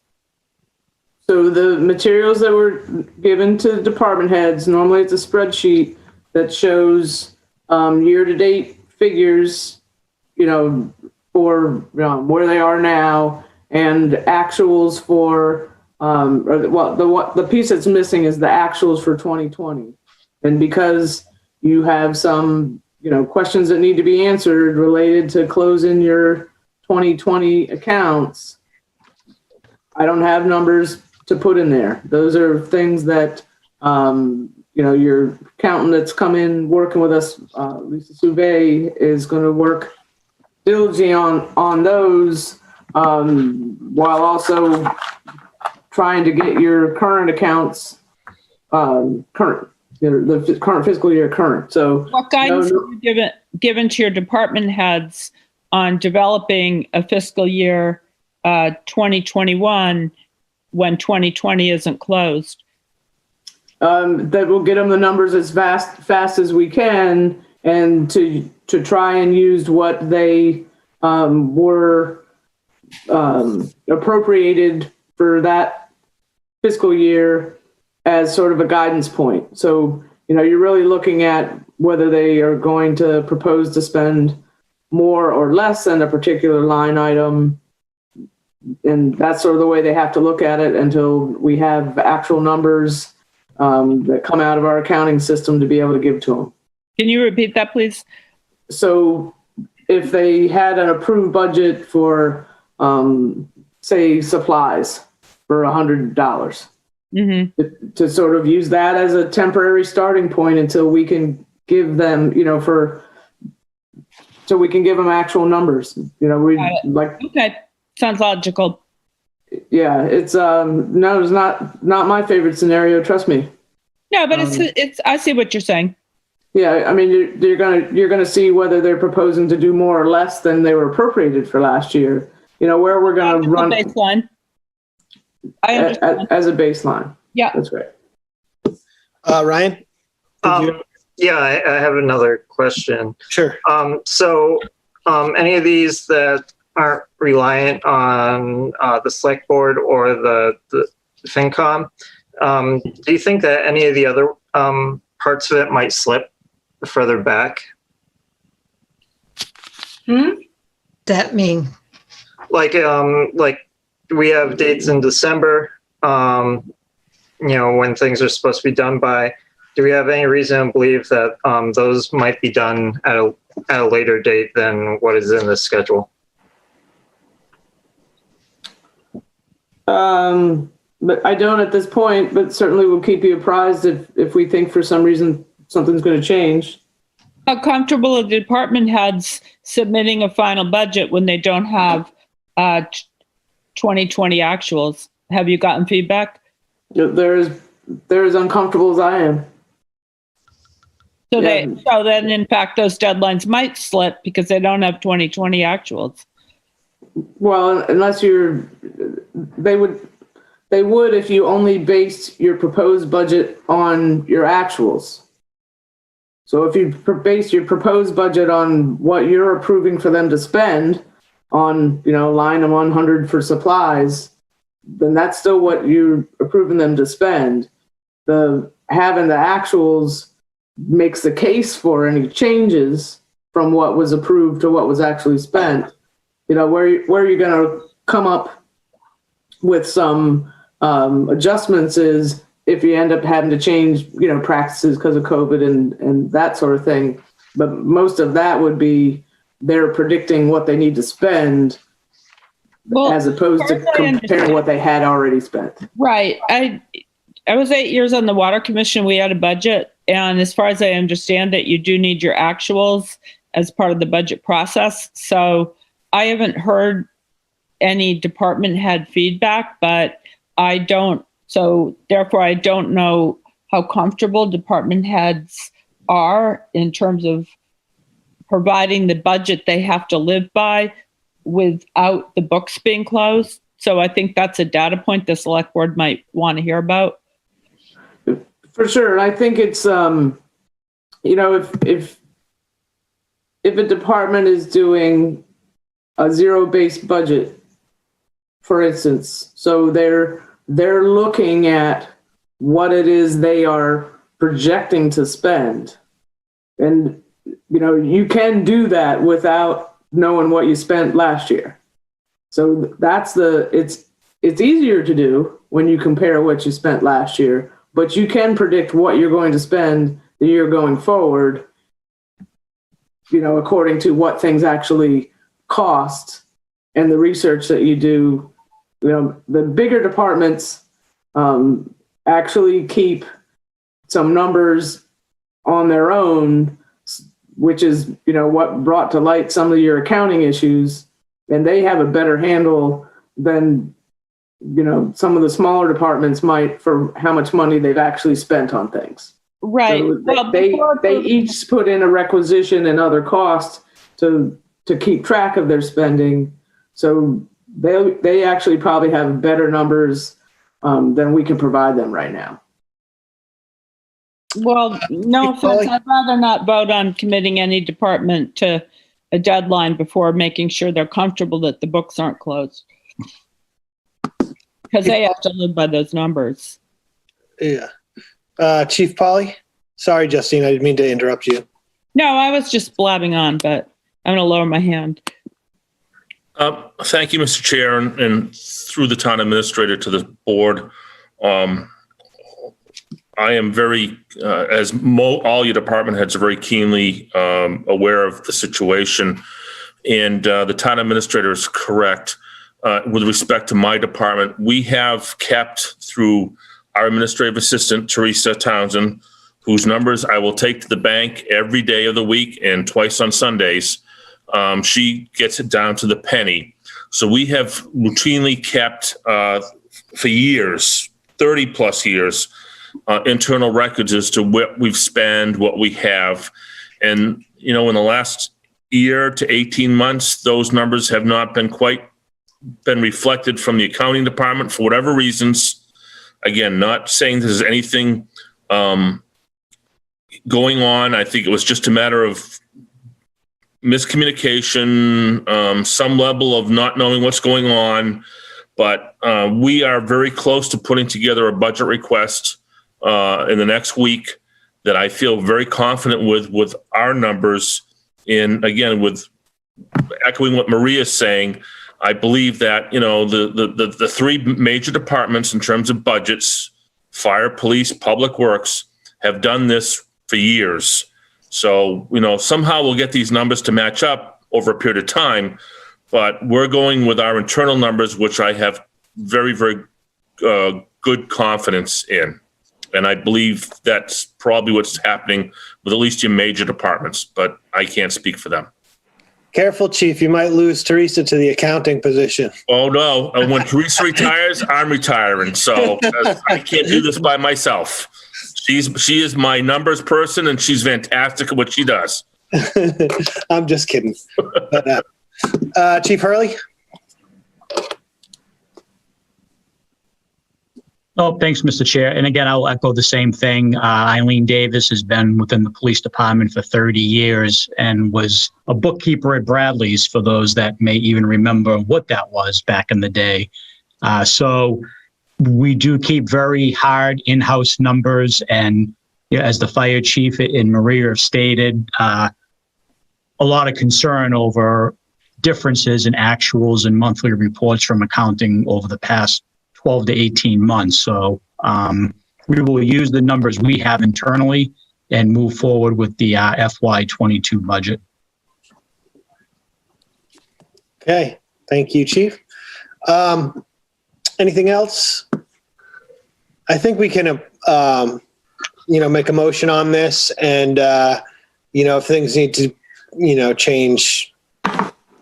Actually, is a motion required on this? I can't remember. Yeah, we have to move to approve it.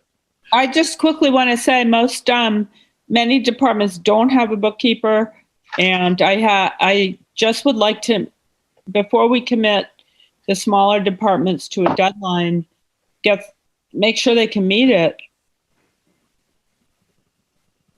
And we don't have to commit tonight. I would just make it, the big departments have bookkeepers, and that's great, but library and so forth, if they don't have their baseline numbers, does it matter or not? It's unusual that the fiscal year isn't closed. So yeah, what's the data point? Could we get that data point from those departments? Can they make those deadlines? I would think that any department's been submitting a budget proposal every year and can be should have some knowledge of how close they were to expending that budget and whether they could. But a courtesy email, we realize fiscal year 2020 isn't closed. Will you have a problem meeting your budget deadlines? It means a lot sometimes to people when they're asked.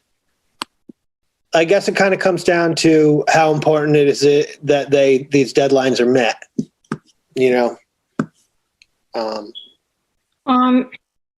Hello? Go ahead, Helen. Hi.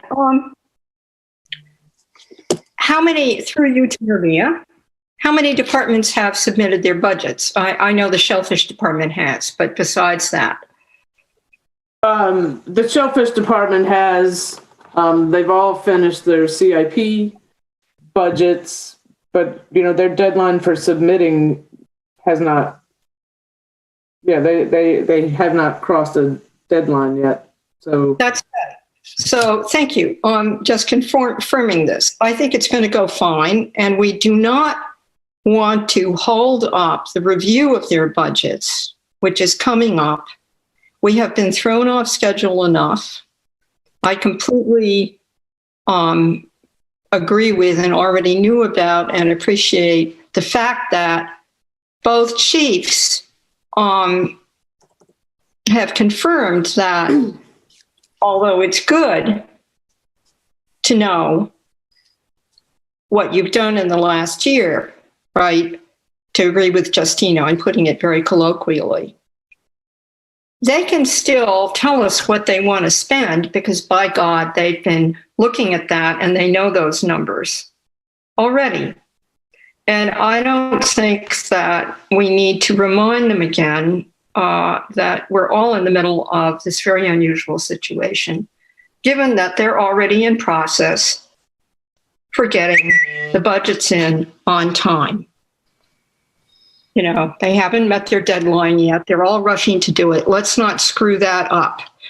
All of us have met deadlines in our life, and if you get an extension, actually, it can goof you up worse. Thank you. I actually have heard from department heads who are concerned that they can't do their budgets because they don't have 2020 numbers.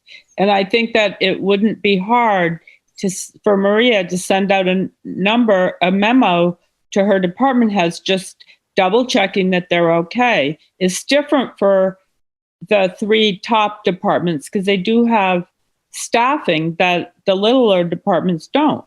So I'm just asking to confirm with them before we commit them to deadlines if they're okay. Just Well, I met with them all on Monday, and I'm happy to meet individually with any departments that, you know, are expressing concerns to you, because there is a way to put your budget together without those numbers. You know, you just have to know what you're predicting to spend the year going forward. So happy to work with any departments that might have concerns about that. and it's not their fault that 2020 is not closed. No, it's not their fault. Yeah. Yeah. So I'd have peace of mind if I'd had feedback from department heads that they feel comfortable moving forward, which I don't have. Chief, do you have your hand up again? Or is it still Chief Hurley? Nope, I'm good, thanks. Okay. Ryan? That's my hand holding my. Yeah, so I just have one last question, kind of, is so on the schedule it says November 10th, 2020, second review of 5-year financial forecast. I don't really know what that entails, me being new to the board. I would just, I'm wondering about that because it's not included in our packet tonight, as far as I can tell. To be honest, I'd have to go back and look at what you were provided in previous years to tell you exactly what that is. Mike? Yep, Helen. Yeah, I believe, we certainly have gotten one of those from the FinCom. We got one within the last year. And I believe that that's what that refers to, if I'm not mistaken. I may be wrong. This may be a separate document that's supposed to come from the TA. But something we have discussed under COVID agenda items is, and the FinCom has certainly discussed it, I've been at meetings about it, and they've communicated this to us, is this is 5-year forecast is basically a set of question options because we don't know what's going to happen. We know some things and we don't know a whole lot of others. So to answer your question, Ryan, that's all I know about the 5-year plans. And you might want to ask Fred McGee or Rebecca Eldridge, who's their secretary, to send you their most recent one. Thank you. Okay. I think it's good to set deadlines, and maybe we can make in the motion, something along the lines that, we understand meeting the deadline may be difficult. Please, reach out to town administrator if there's constraints or something like that on meeting this deadline. Mike, that could be a motion that we could make, but I suggest we make it separately because the business before us right now. Sure. Yeah. You want to do it? Yeah, sure. I move to approve FY 2022 annual budget and 2021 annual town meeting schedule as presented in the packet. Second. A roll call vote? Helen, aye. Janet, aye. Justina, nay. Brian, aye. Michael, aye. Motion carries 4-1. Do you want to make a second motion? Mike. Or do you want me to? You put the language on it, and with consideration for, what Justina said. In other words, it's a reach out in this unusual year to departments. Justina, does that? Okay, I got it. I move that the town administrator send all departments a memo expressing, or I move to direct the town administrator to send a memo to all departments addressing the fiscal year 2022 annual budget to an ability to request an extension, the ability to request an extension. A memo stating, sorry. Yeah. Does that make sense? Did I botch it? Mike, how about, because Justina, it's a courtesy thing, Justina. I heard you. I've been thinking about it since you last spoke You about could it. not make a motion and just ask that the town administrator does that without. No, hold on. We can make a motion to ask the town administrator to check in with departments about their difficulty, if any, with submitting their budgets this year. And I think, frankly, not everybody likes to do their budgets. Okay, Helen, you make the motion. Okay. You almost did it just then. Okay, I move that we request the town administrator to check in with departments as to their progress with meeting the deadline for budget submission this year. And if somebody says, when you check in with them, through you, Mike, to Maria, we can't do this. We need these other numbers. It isn't just like we hate it and we don't want to meet a deadline, which is a perfectly normal way to feel at this time of year. Okay, this motion's getting long. So that's a long, yeah, I was going to say it's a long. No, that's not part of the motion. I had that sentence, and Courtney, do you want to read it back, or is that more than one can do? I'm not sure where you ended that last one. If you ended it at request that the town administrator check in with departments as to their progress with meeting the deadline for budget submissions this year. Period. That's it. Okay. In other words, it's not an invitation to make excuses. It's just kind of a courtesy check-in. All right, I got it. Second. I'll second it. Okay. All in favor? Helen, I. Janet, I. Justina, aye. Brian, aye. Michael, aye. Motion carries 5-0. Okay, on to the next thing. Please.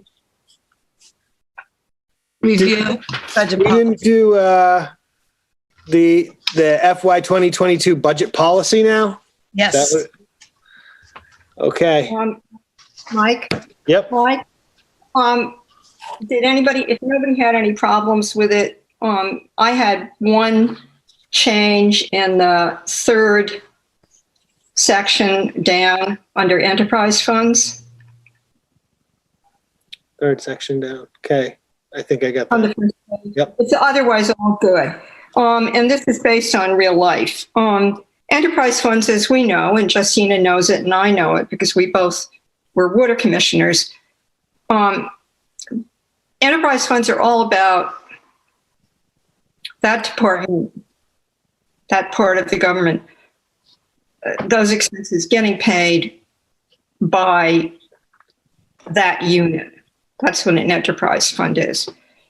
And the reality is that often the marina or the water commissioners has to come to town meeting and ask for an appropriation. That's the reality. They have to try to pay for it as much as they can out of their own revenue. And they're required to do that. But they can never, for a couple of reasons that we don't need to go down that rabbit hole, but I could do that with you if you wanted me to. No. Our enterprise funds can't do that. So I would just like to make it a little more real. And in the second line under enterprise funds, to have it read, well, I'll read the whole thing. It's just one sentence. The town of Wellfleet should propose budgets for the enterprise funds that are as self-supporting as possible without a property tax transfer, and which shall also reasonably and accurately allocate indirect costs. And that is in fact what happens on the ground, and it's realistic, and they can't possibly pay for all the stuff they need to do just out of their enterprise fund. So if you would accept that amendment. Ryan? One concern is the water enterprise fund. It's not just a matter of it missing a little bit here and there. Consistently, year after year, it's missing the, a flat balance by $100,000 or more. Requires a transfer every year to make up the shortfall in that enterprise fund. May I address that, Mike? Yeah. Yeah, so here's the thing, Ryan. You're right. It was set up badly in the beginning. I did my best with it back in the day. Never mind. They need more money sometimes. They need it to be appropriated. The ways in which, as Justina knows very well, it could be paid for are not necessarily always the best way for that municipal system. Do we want to raise the rates to the sky? They could pay for things that way. They could charge a whole lot more for water. That would be kind of unreasonable in many cases. They could hook a lot of people up who don't need water, which is also environmentally questionable. And the way it's going now, sometimes they need more money and they ask the town for it, and the town can refuse them. But Ryan, here's the punchline.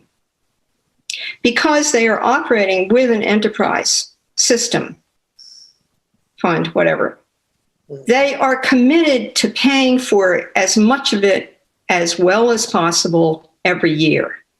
And that's the reason it's a good idea that they're in an enterprise system. So they're going to need help. My amendments make that real situation. It puts it in here.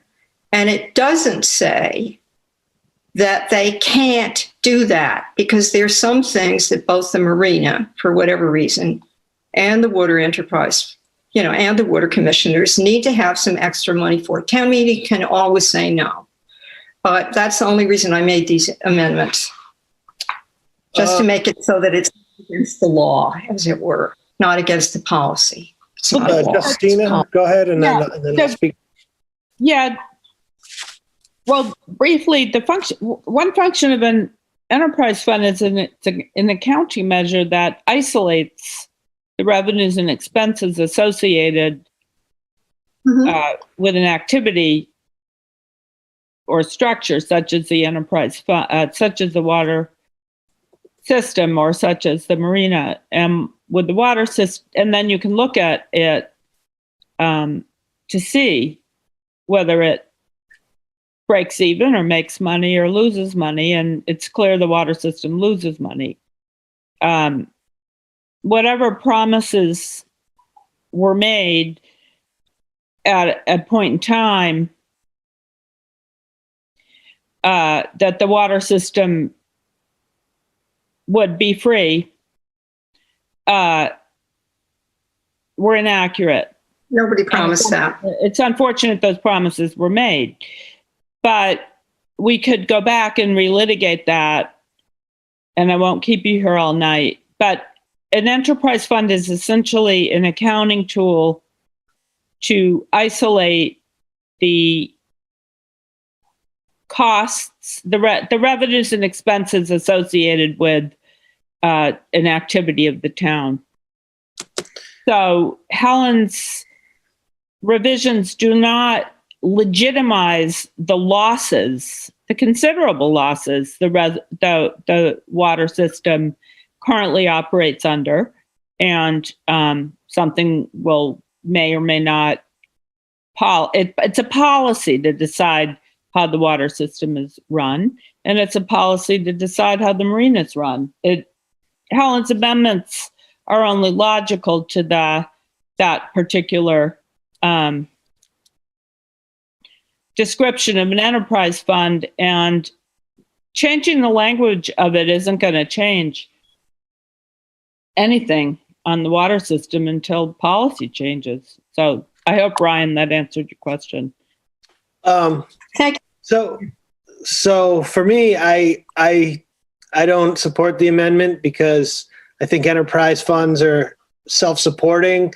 It doesn't change anything because they already do come to town meeting and ask. And if anything, it sort of provides an incentive to not necessarily try your best. It's a subjective thing to say that it has a goal of self-supporting itself as much as possible, quote unquote, whatever that means. And so I'm more comfortable with the language that says that it are self-supporting without a property tax transfer, and that they must request a property tax transfer in order to fund themselves. And yeah, they have to do it every year. But like Justina said, that's a problem with the policy governing that enterprise fund, not so much with the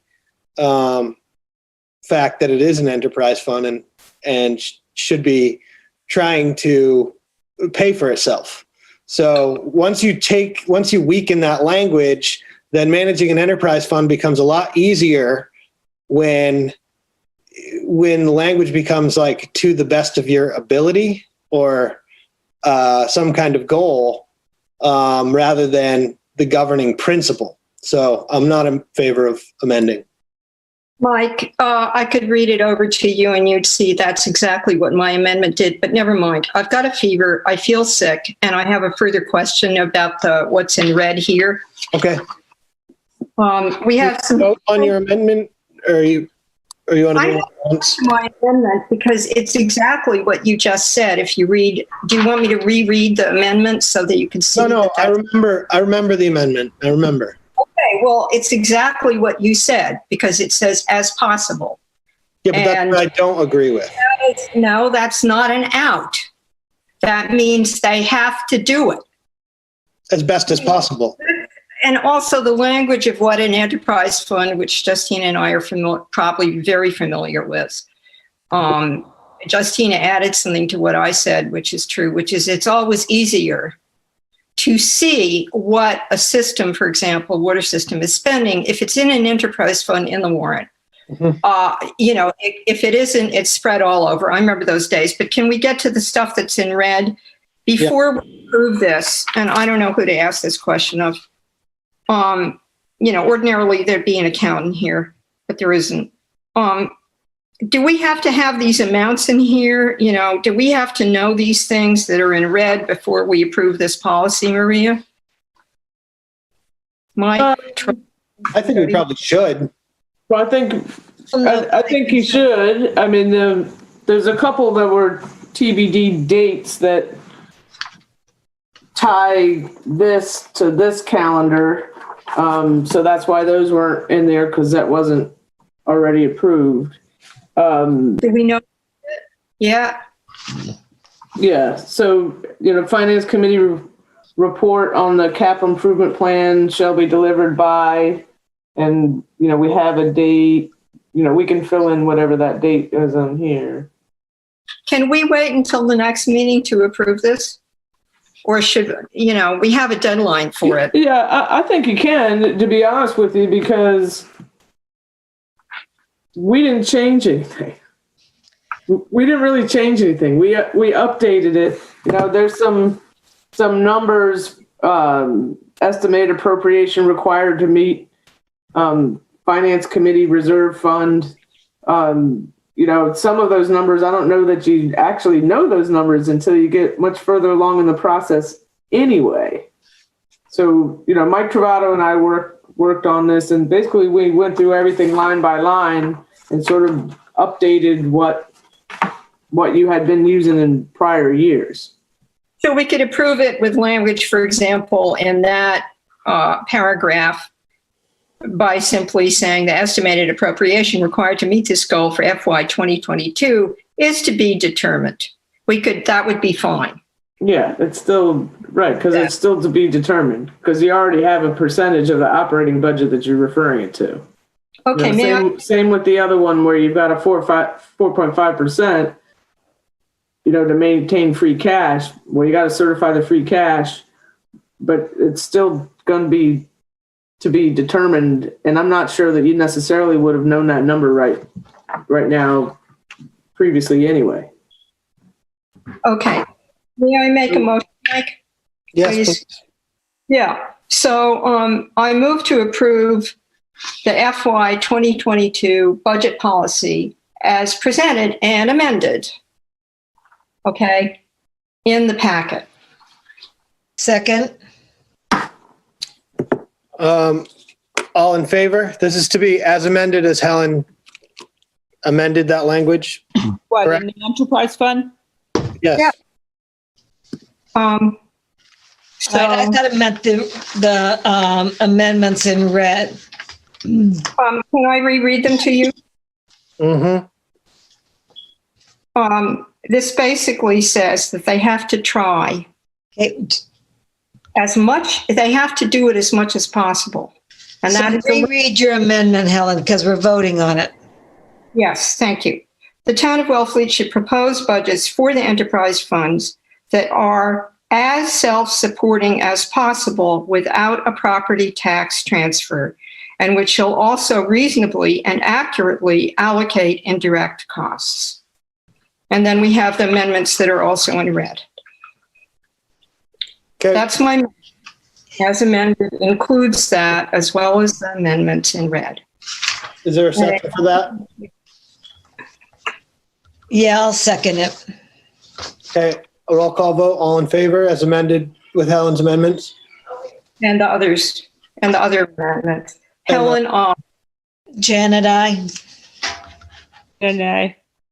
Brian, nay. Michael, nay. Thank you. So then I'll move to approve the FY 2022 budget policy as presented in the packet. Second. Mike, we just approved this. Yeah. You know, I haven't changed any requirements on an enterprise fund by adding that language. Then why add I the just, language? Wait, we just voted. Helen. We voted no. Relitigate it. no, we voted yes. No. Justina, No.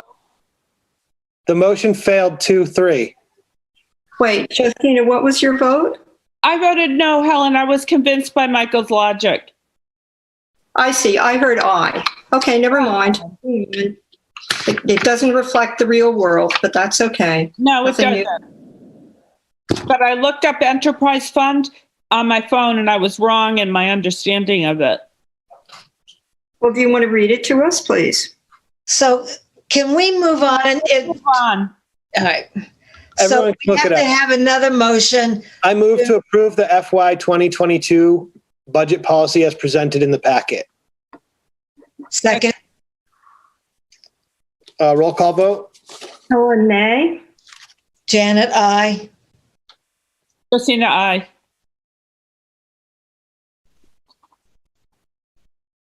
Ryan? Michael, aye. We lost Ryan for a sec. Yeah, I'm not really sure. Ryan, you because- of course. Why? just because the amounts aren't filled. But Why didn't you flame in on that earlier? I'll say yay. Okay. The motion carries 4-1. Sometimes it's just hard to make a vote on stuff. Okay. Review and approve 2021 Select Board meeting schedule. Anybody got any problems with the meeting schedule? Nope. Mike, I checked. We don't have anything on Yom Kippur, so I'm good to go with it. The only change I'll make is that Christmas Day is on a Saturday next year, so the legal holiday will actually be the 24th, and I've updated that in my files. I just wanted you to know at the bottom of the sheet. Okay. All right. Yeah. Okay. Gotcha. I understand. Okay. And then obviously these are TBD. We don't know if we're going to be meeting on Zoom by then or not. So this Right. brings us up to April 13th on Zoom, then annual town meeting, which may or may not be outside again or on that date. But Didn't we have some talk last year about having only one August meeting? Can we wait until we see where we are there? Yes. Oh, okay. Yeah. That makes sense. Who knows? Justine, It depends on what's up. Much better idea, Helen. Okay. All right. So can we have a motion? I move to approve the 2021 Select Board meeting schedule as amended in the packet. The amendment being December 24th is the holiday. Helen, second. Okay. All in favor? Helen, aye. Janet, aye. Christina, aye. Brian, aye. Michael, aye. Motion carries 5-0. Okay. Approval of thank you letter to Erica Meads for organizing the trick or treating in Wellfleet. I move to approve the thank you letter to Erica Meads for organizing trick or treating in Wellfleet Center as drafted and presented in the packet. I'm sorry, Mike. I had something to say about that. Yeah, Both you about can, no, we can discuss. We can discuss. Well, it would change the motion, but never mind. Well, Tell me what you thought. Helen, do you have Hello? something to say? Yeah. Let's keep the in and out with town hall as low as possible. So in situations like this where we vote on it, in the motion, I feel that we should include the language and to delegate the chair or whoever we want to delegate to sign on the behalf of the board and to list the names of the people that he or she is signing on behalf of, so that you don't have to have more people going in just to sign a letter, which also holds it up. We don't need to do that. Okay. So Helen, I would disagree with that because it's kind of nice to get a letter from everybody on the board and maybe other people at different times. I know you've been wanting to do this, but maybe everybody does want to sign it, She did a good job. I think it'd be nice, so. Hey, maybe we can all get stamps. Excuse me, what about exposure of staff that is unnecessary? Janet, I completely agree with you. If we weren't in the middle of a situation going into the winter with a pandemic and what's happening. Hey, Helen, we don't need to discuss this. I certainly know. I go in on Saturday or Sunday when nobody is there and I bring my own pen. So there's ways around signing it safely.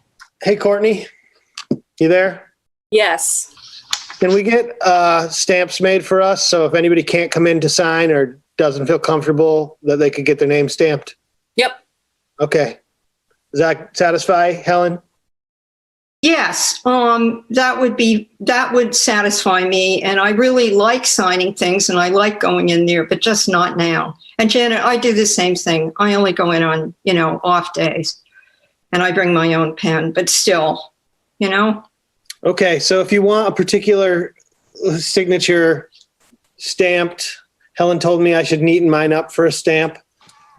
So bring it to Courtney, I guess. Well, just, yeah, Okay. Let's move on, please. Support Helen. I don't think she should have to go in if she doesn't feel comfortable. So I have a stamp. I feel safe. I'm thinking that any extra person that goes into town hall brings possibilities. And when I go in on the weekend, I don't know if staff has disinfected it or not. And we're off topic at this point. I know we're voting to approve. I don't always want to go in, and I don't think there's a big difference for the recipient of the letter to get one signature and the rest of the names. Sure. It's a poorly ventilated building and it's in the middle of a pandemic and people who have health conditions, we really, really have to let people make their own decisions about how safe they feel about their health. Okay, that's fine. But does the stamp not resolve that issue? And then certain letters we could have. Huh? It's not going to be ready for this letter. Well, yeah, you're right. I'm just talking about in general, I think that until the stamp is done, we should have one signature and then the rest of the signatures underneath. I don't think Helen should have to beg to not go into town hall. I don't think that's really Yeah, fair. no, that's fine. That's fine. I don't have a problem with it. I just think in the future we could get stamps. That way, if there's something that everybody wants their signature on, but can't get there expediently enough, that it could be stamped or doesn't Yes, want to go definitely. in. Stamps is perfect, but until then, I think Helen's suggestion should be reasonable. Okay, so I don't care how the motion's made. We can remake the motion designating someone to sign on behalf of the board, because that's fine with me. Janet, do you want to do it?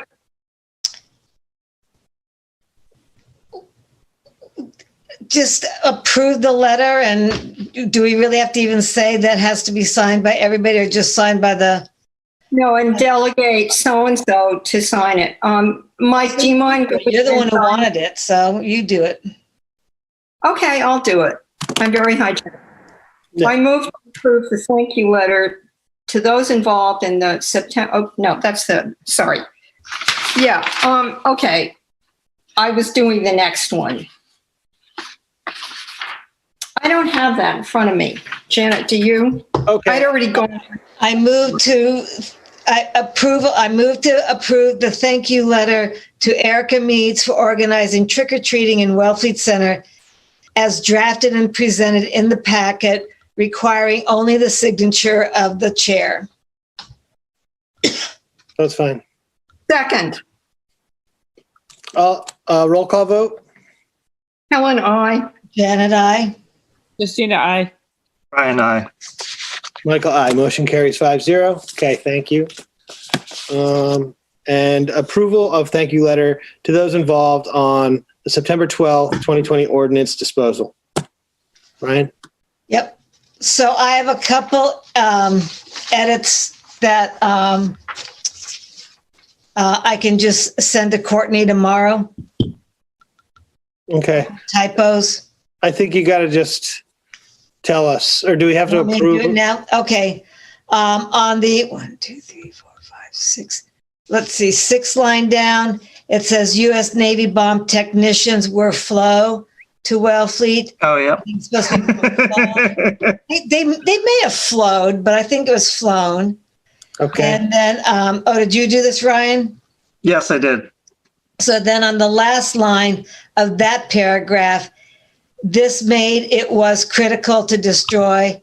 So it should be this was critical, leave the it out. This made it. You could do either way. This made it critical to destroy, or this was critical to destroy. Either way. I would remove the was. Okay. Yeah, that's what I've underlined. And then third paragraph, unexploded ordnance needs an I after the D. Ordinance. And that is it. Okay. I think actually, if it doesn't change the content, I'm not sure, Courtney, if that's something that you can correct after we vote on it. Is that right? Yeah, I'll just make those little. Yeah, just. Okay. Yep. Okay. All right. Can I have a motion? Got my thing. I move to approve. Yeah. I move thank you letter to those involved in the September 12th, 2020 ordinance disposal. I read it wrong. As drafted and And amended.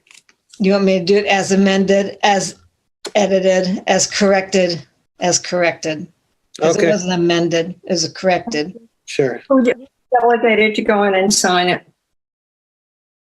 And with the, with the approval of the chair's signature. Okay. After the-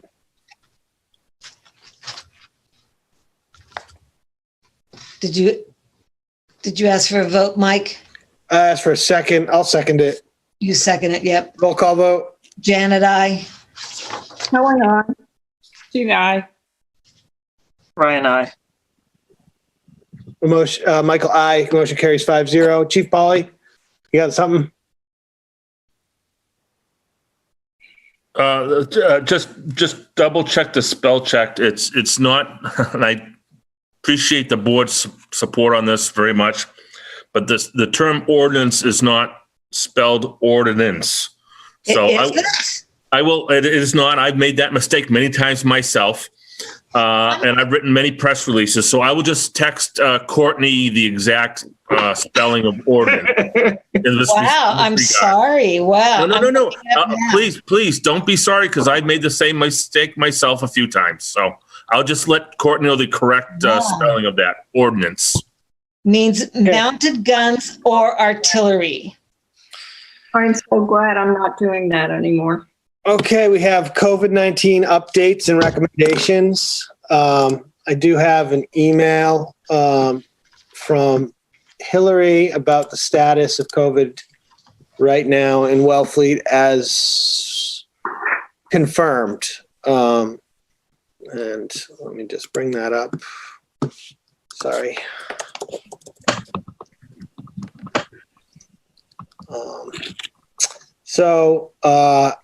Right now there are 3 active COVID cases in the town of Wellfleet today. One of the, I'm not sure if I can get into the details on that or not. But there is one town employee, and out of an abundance of caution,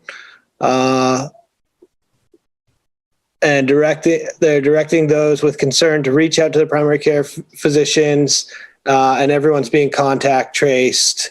And even those who are not close contacts are also being contacted about the individual. So that's all I feel comfortable saying, as far as I don't want to, say anything that I'm not supposed to say about, an individual. So right now there's 3 active cases that we know about in town. That's all I have. Thank you. Mr. Chair, to the fire chief. Yes, please. Please, thank you. I appreciate that. Just real quickly, I just want to illustrate, we've had 3 new cases in the last 2 weeks in town. We went 6 to 8 weeks without any new cases prior to this. So I'm just asking that people that are going to watch this or participate in this meeting to be vigilant again. We're coming into flu season. I think we're going to see a little bit of a resurgence, unfortunately. Again, going from 3 cases in 2 weeks to 0 cases in the 6 to 8 weeks prior. I think we know it's potentially coming. So flu season is approaching us. We're into it. Please mask up. Please use social distancing, and please look out for each other. And I'll leave it at that. Thank you. Thank you, Chief. Thanks Chief. a lot. Okay, does anybody else have any COVID updates, Helen? Yes. So as the people on the board know, because we got notice of it, but maybe some of the watchers, of which there are only less than 13, might know or not. At our last meeting, the Board of Health gave us a plan to approve that included a mandate for anybody in a town building, unless they were in one space with the door closed, in other words, safely not communicating any aerosol viruses. Everybody had to be masked, and they had to also be masked in public spaces, meaning if you walk down Main Street, you have to have a mask. And a lot of people were doing that anyway. But now the governor has doubled down so that if staff, or more loosely, a town employee, and the 5 of us are special town employees, are in the town hall parking lot, for example, which is a public space, the people that we might run into also have to have masks on because of the new dictum from the governor. And before that, in what our plan includes, we couldn't tell them what to do, but now the state has done that. And I appreciate that. It's very hard for everybody. But being sick is even harder. And I don't want to have to worry about where people have or haven't been, and how many of their kids have come home, and how many people are having Thanksgiving together in a way that may include a bit of magic thinking. I just want as few of us to get sick as possible. Thank you. Justina? Yeah, I would say that as a special town employee walking through town hall and hoping to say hello and maybe stop and have a chat, that I would expect that people would wear masks that I would chat with. It's awkward to ask people to wear masks. It's really embarrassing. But Stop and Shop, everyone wears a mask. The marketplace, everyone wears a mask. You know, you kind of can't go in a public building and not wear a mask. And it's discouraging to go into town hall and not see that etiquette followed. When a citizen is going through town hall and tries to talk to somebody in town hall, that employee should mask up. I don't like bringing this up. It's awkward. The tone comes from the top.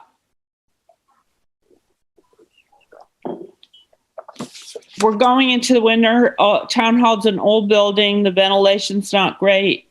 And, you know, we got to wear the masks. No one likes them. I don't like putting on a mask. Nobody does. Nobody likes the COVID. Nobody likes the time we're in. Nobody likes any of it. But please, town employees, someone tries to talk to you, don't put them in the position of asking you to put a mask on. It's awkward. There should be an extra mask in people's desks, and it should be that if somebody's having a conversation with you, that you put the mask on, because that is the etiquette of the time we're in. And I'm just going to say it, and I hope that I don't have to say it again. Okay, the end. Okay. Mike? Helen? Yeah, another thing. One of the things I'm concerned about are employees that need to use vehicles to get around, and having two people in one vehicle without them wearing masks, because surely I don't think there's any two people, let's say in the police department or the fire department or the DPW, for example, who are a pod. In other words, I don't know of any couples that would be riding around with each other, right, in a vehicle, right? And I know the vehicles are sterilized, not sterilized, but, you know, they're treated. In other words, they're wiped down or sprayed. I know that, you know, fogged. But I'm really concerned more right now with that. I think we settled a lot, Mike, through you to Justina, with what we got and amended very slightly from the Board of Health. And I think it settles the question. I would think that in Town Hall and the DPW and all the other buildings, that people wear masks in the building. It got settled. It's clear as a bell. If you're going through a hall, if you're moving through the building, right, you have to wear a mask. And I'm sure the department heads are very aware of who does and doesn't. You know, you get to be without a mask in your own office or space. I would have the door closed if I worked like that, and somebody would tap. I'd put on my mask. They'd have on their mask. We'd do our business. It's been 9 months now, hasn't it? So once again, I'm worried about people in vehicles together if that happens. And I know the Shellfish Department dealt with that very early on, where when I asked Nancy about it way back in the spring, she said, we each have our own vehicle, you know, or we debug it. The verb is escaping me. You know, we wipe it down and make it safe for the next person if another person's going to use that vehicle. Okay, thank you. Okay, Rich, Chief Polly. Thank you, Mr. Chair. Just real quickly with regard to Helen's comments. Obviously, we have taken this very seriously since March, but we have been given very direct, basically orders from the Massachusetts Department of Public Health, the Office of Emergency Medical Services, who licenses every ambulance service in the Commonwealth. And they have directed all fire departments and all emergency medical services to wear masks at all times. In a vehicle where there's more than one person, in a building where there's more than one person. If we do not abide by those rules and that directive, then we risk the chance of losing our ambulance license for the town of Wellfleet. That's how serious this is. There's only one exception, and that is basically if you're in your office by yourself with the door closed, you do not have to have a mask on. But other than that, we're requiring everyone to wear masks. And if someone comes in the building, they need into the fire station, as a civilian, they need to wear a mask. If they're not wearing a mask, they will not be permitted into the building. That's as serious as that is. And that tells me that the DPH, Department of Public Health, knows that things are, or has a sense at least, that things are going to get a little bit worse before they get better. And that's the best information I can give you. But again, fire department personnel are going to be wearing masks at all times, with the exception of being in your office by yourself with a closed door. No exceptions. Thank you. Okay, I just have one other report, and that is COVID-19 hospitalizations reached more than 60,000 people today. That is the all-time high since the pandemic began. So there has been no time since the beginning of this pandemic where we've had 60,000 people in the hospital for COVID-19. Mike, that's Massachusetts, yes? No.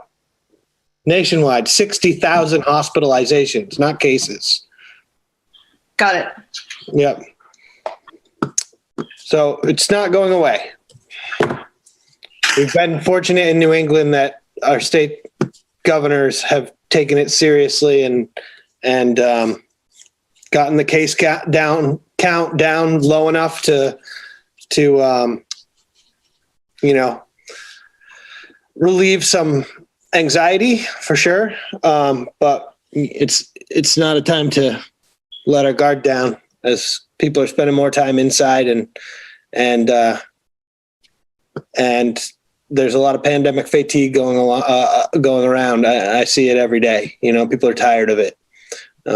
So it's important that people remain vigilant and pay attention to what they're doing and realize that, you're relying on anyone you're in contact with to be making the smart decisions that you're making as well. So that's all I'm going to say about that. Okay. On to the next subject. We got select board reports. We got any? Yeah. Reports. I do this just so that people know where we've all been scurrying around to outside of the meetings. So virtually, I went to the Mass Marine Fisheries Advisory meeting.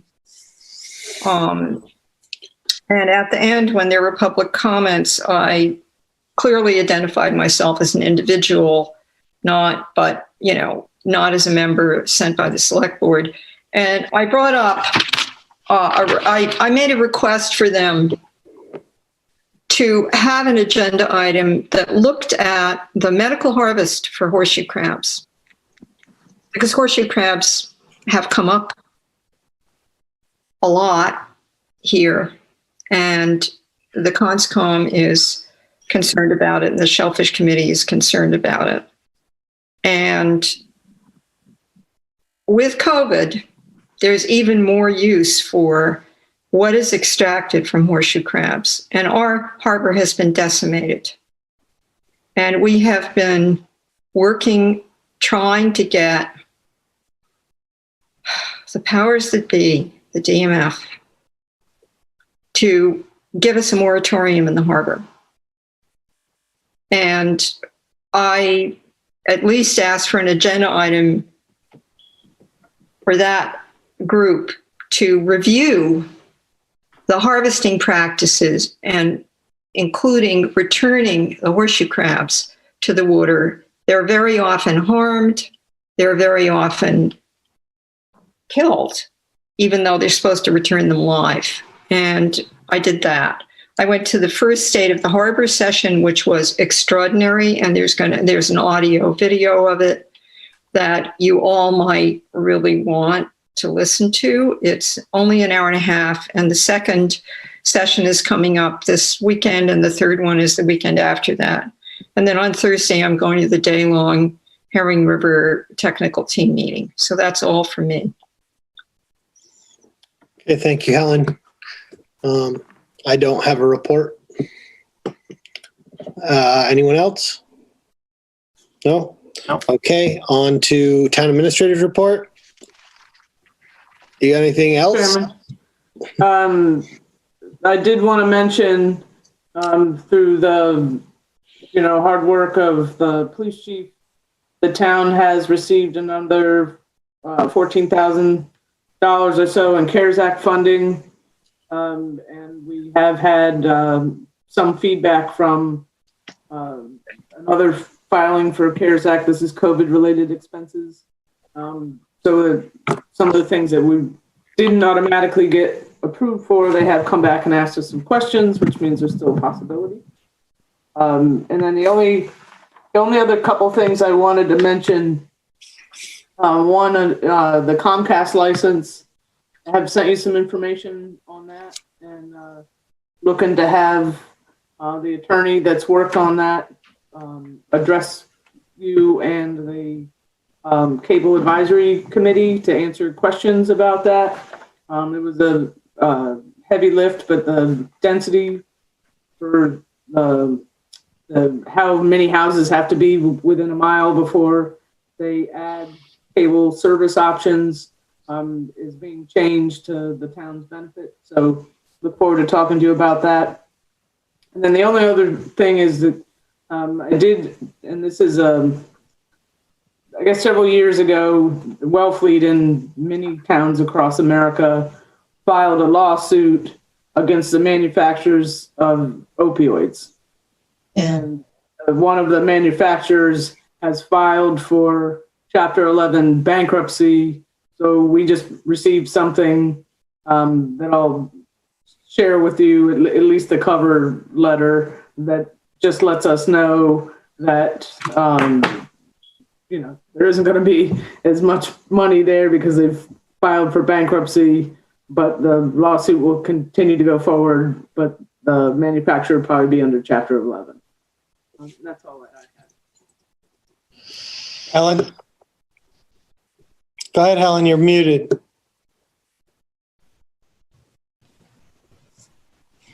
Unmute me. There we go.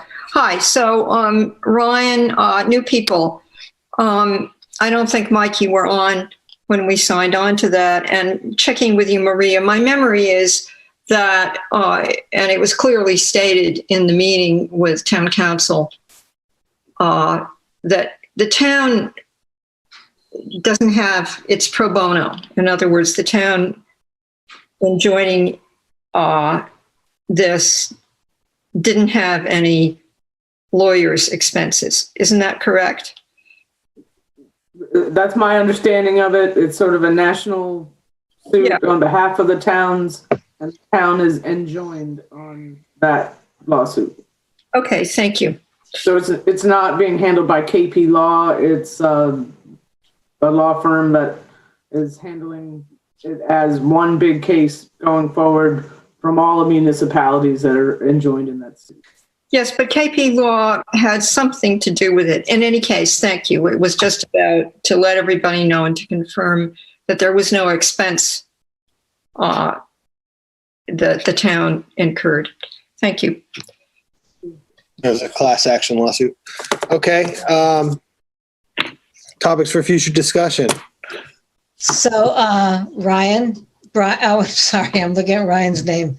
I think we got the list of kind of lawsuits or from KP Law today. Was it this morning that we got them?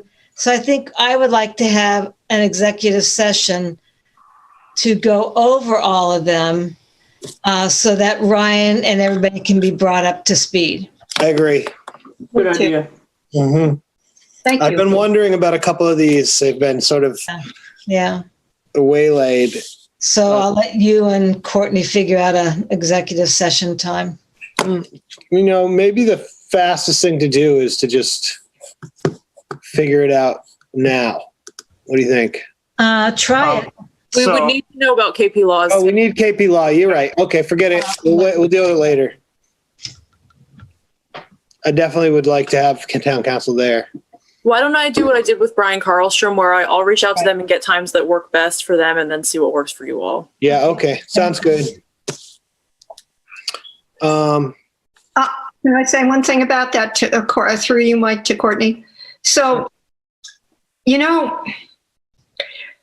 sometimes those meetings can go on a little longer if we have questions and we need to be brought up to speed. So I would expect this to go at least 2 hours. I would not want it to be stuck at the beginning or end of a regular meeting. I would rather have it be a meeting sometime during the day. Yeah, expecting this to take at least 2 hours, I would suggest it go on a separate day as well. Yeah, that's what I was thinking also. Rushed. Right. I want to make best use of the attorney's time. Thank you. Okay. We got any more? Yeah. Are we doing future concerns? We are. Yep. Okay. What's my name? Where am I? So 2 things. One is, this isn't really an agenda item for the future, but I would appreciate if, when Courtney or whoever has time to get us our goals document as we requested it. Remember, there'll be the individual pages of what we submitted, and then, 3 had this topic, 4 had that topic, whatever. If we could just have that document submitted to us, and I would greatly appreciate having it hard copy as well as electronic.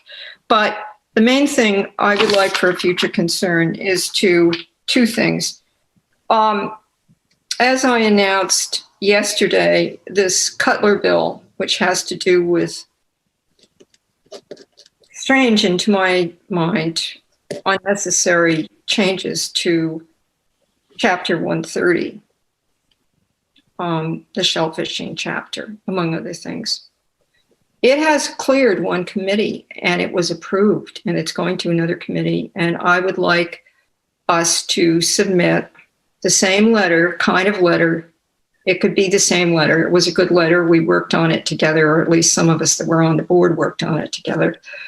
And just change, whatever language needs to be changed to go to the second committee, state committee, and to submit that and to have that on the next agenda. In other words, approval of that language. And I'll fish it out of my files. I've got it, and give it to Courtney. So that was one thing. The other thing is, I'd like to have an agenda item with the answers from town council about the town's perhaps change of status with regard to the subdivision roads in Indian Neck Heights. Now that we own that I'll get back with Carolyn Murray about that, because I sent her the information that you had shared with me. Yeah. And I expect it's about time for her to get back to me on that. Yeah, there were 3 questions that were really a distillation of, we may find that there's some court cases and there's some things that I have encountered, and that's what council is for. I did my best to get us to a point with it. Let me find out where that is, because she and I talked about that 2 Fridays ago. Thank you. And to outreach also to Ann Sterling, who's the president of that association, just so that, and to the, access committee, just so that we can all hear about it together at a public meeting. Thank you. Those are my only things. Okay. I can't see anybody's hand up. Hold on. Oh, that's it, Helen. Okay. Yeah, that's fine. If anybody has anything, just email me and Courtney to put on the next agenda. Okay, so correspondence and vacancy reports. Helen? Yeah, so nobody's bad here. This document from town council about the different court cases came in on, well, it was dated October 26th, and it was electronically communicated. Maybe hard copy came in too. And it was supposed to be copied to us, the town administrator, assistant town administrator, and so forth. And we only got it today, and I understand. My fault. Yeah. All going down. But my point is, the minute and this historically, this precedes your coming here, Maria. This happens, and sometimes it's really a bad thing.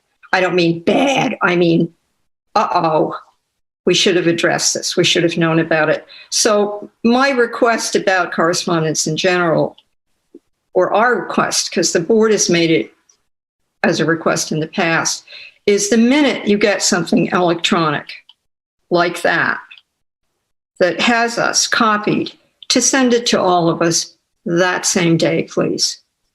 Absolutely. And actually, I thought because it was addressed to you, that it went to you and that I was getting a courtesy copy after the fact. But, when Courtney and I were double checking related to some other correspondence that you were asking about today, I realized that it had not, in fact, even though it's addressed to the chairman and the select board, that KP was sending that to me to send it on, even though it was addressed to you and not to me. So that's my learning experience there. Yeah, and sometimes it's just, we've run into problems before where sometimes it's just addressed to the chair, because that's a formality that places can decide to do it that way. And it doesn't get to the rest of us. And, the chair is important. The chair is 1/5 of this. But let's say the chair decides to have a, internet vacation. And that's the reason we all need to get it at the same time. Thank you. I wish I could take an internet vacation. Yeah, no, that seems just like it was an error that someone didn't catch. So, but thank you, Helen, for bringing that up. And I don't even, Helen, did you email that picture to me, or did that ever get sent? Which picture? Can you send a picture of that correspondence? Is that what you're talking about? Oh, yeah. No, that was something else. It was, and Ryan did this a while ago. It's just, we're all trying to do this together. So if I'm in the office, I always look through whatever's in the file, which is almost nothing, because staff has now been asked to, and has in fact been, scanning things that come in only on paper and sending them to us. Thank you, Courtney. I did send that one to you on Friday with your agenda packet, just so you know, Helen. You did? I did. It was scanned in there along with a couple other correspondences. Oh, yeah. Okay. I saw that. I couldn't read what Helen sent me, so I just didn't know what it was. Yeah. Okay, that's not what you're talking about, Helen. You're talking about the KP Law. No, that was another thing. That was just, okay. Let's put it this way, Courtney, I hadn't looked at my packet yet, right? I just found it in there, and better to have it happen twice than not happen. Okay. Thank you. Any more correspondence report? No. Okay. Minutes. Can I have a motion? I move to accept the minutes from October 27th, 2020. I second. Roll call vote. Helen abstain. We got to do all in favor. All in favor? Helen abstain. Janet, aye. Christina, aye.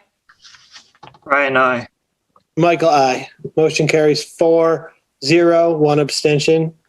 Did the motion need to say as printed in draft? Um, No. Okay. Did you, was there the date in the? she said as printed. Did the date. Yeah. Okay, That should be fine, sufficient. good. Okay, can I have a motion to adjourn? I so move. So moved. Roll call. Janet, I. Ellen, aye. Christina, aye. Ryan, aye. Michael, aye. Okay, we made it in under 3 hours. Yeah. Wow. 1 minute. I've got 9 o'clock going. Night, everyone. Hours. All right. Thank you, Okay. Michael. Thank you, Maria. Thank you. Thanks, everybody, Thank for you, everybody. sticking Thank you, around. Courtney. Thank you, chiefs. Bye-bye.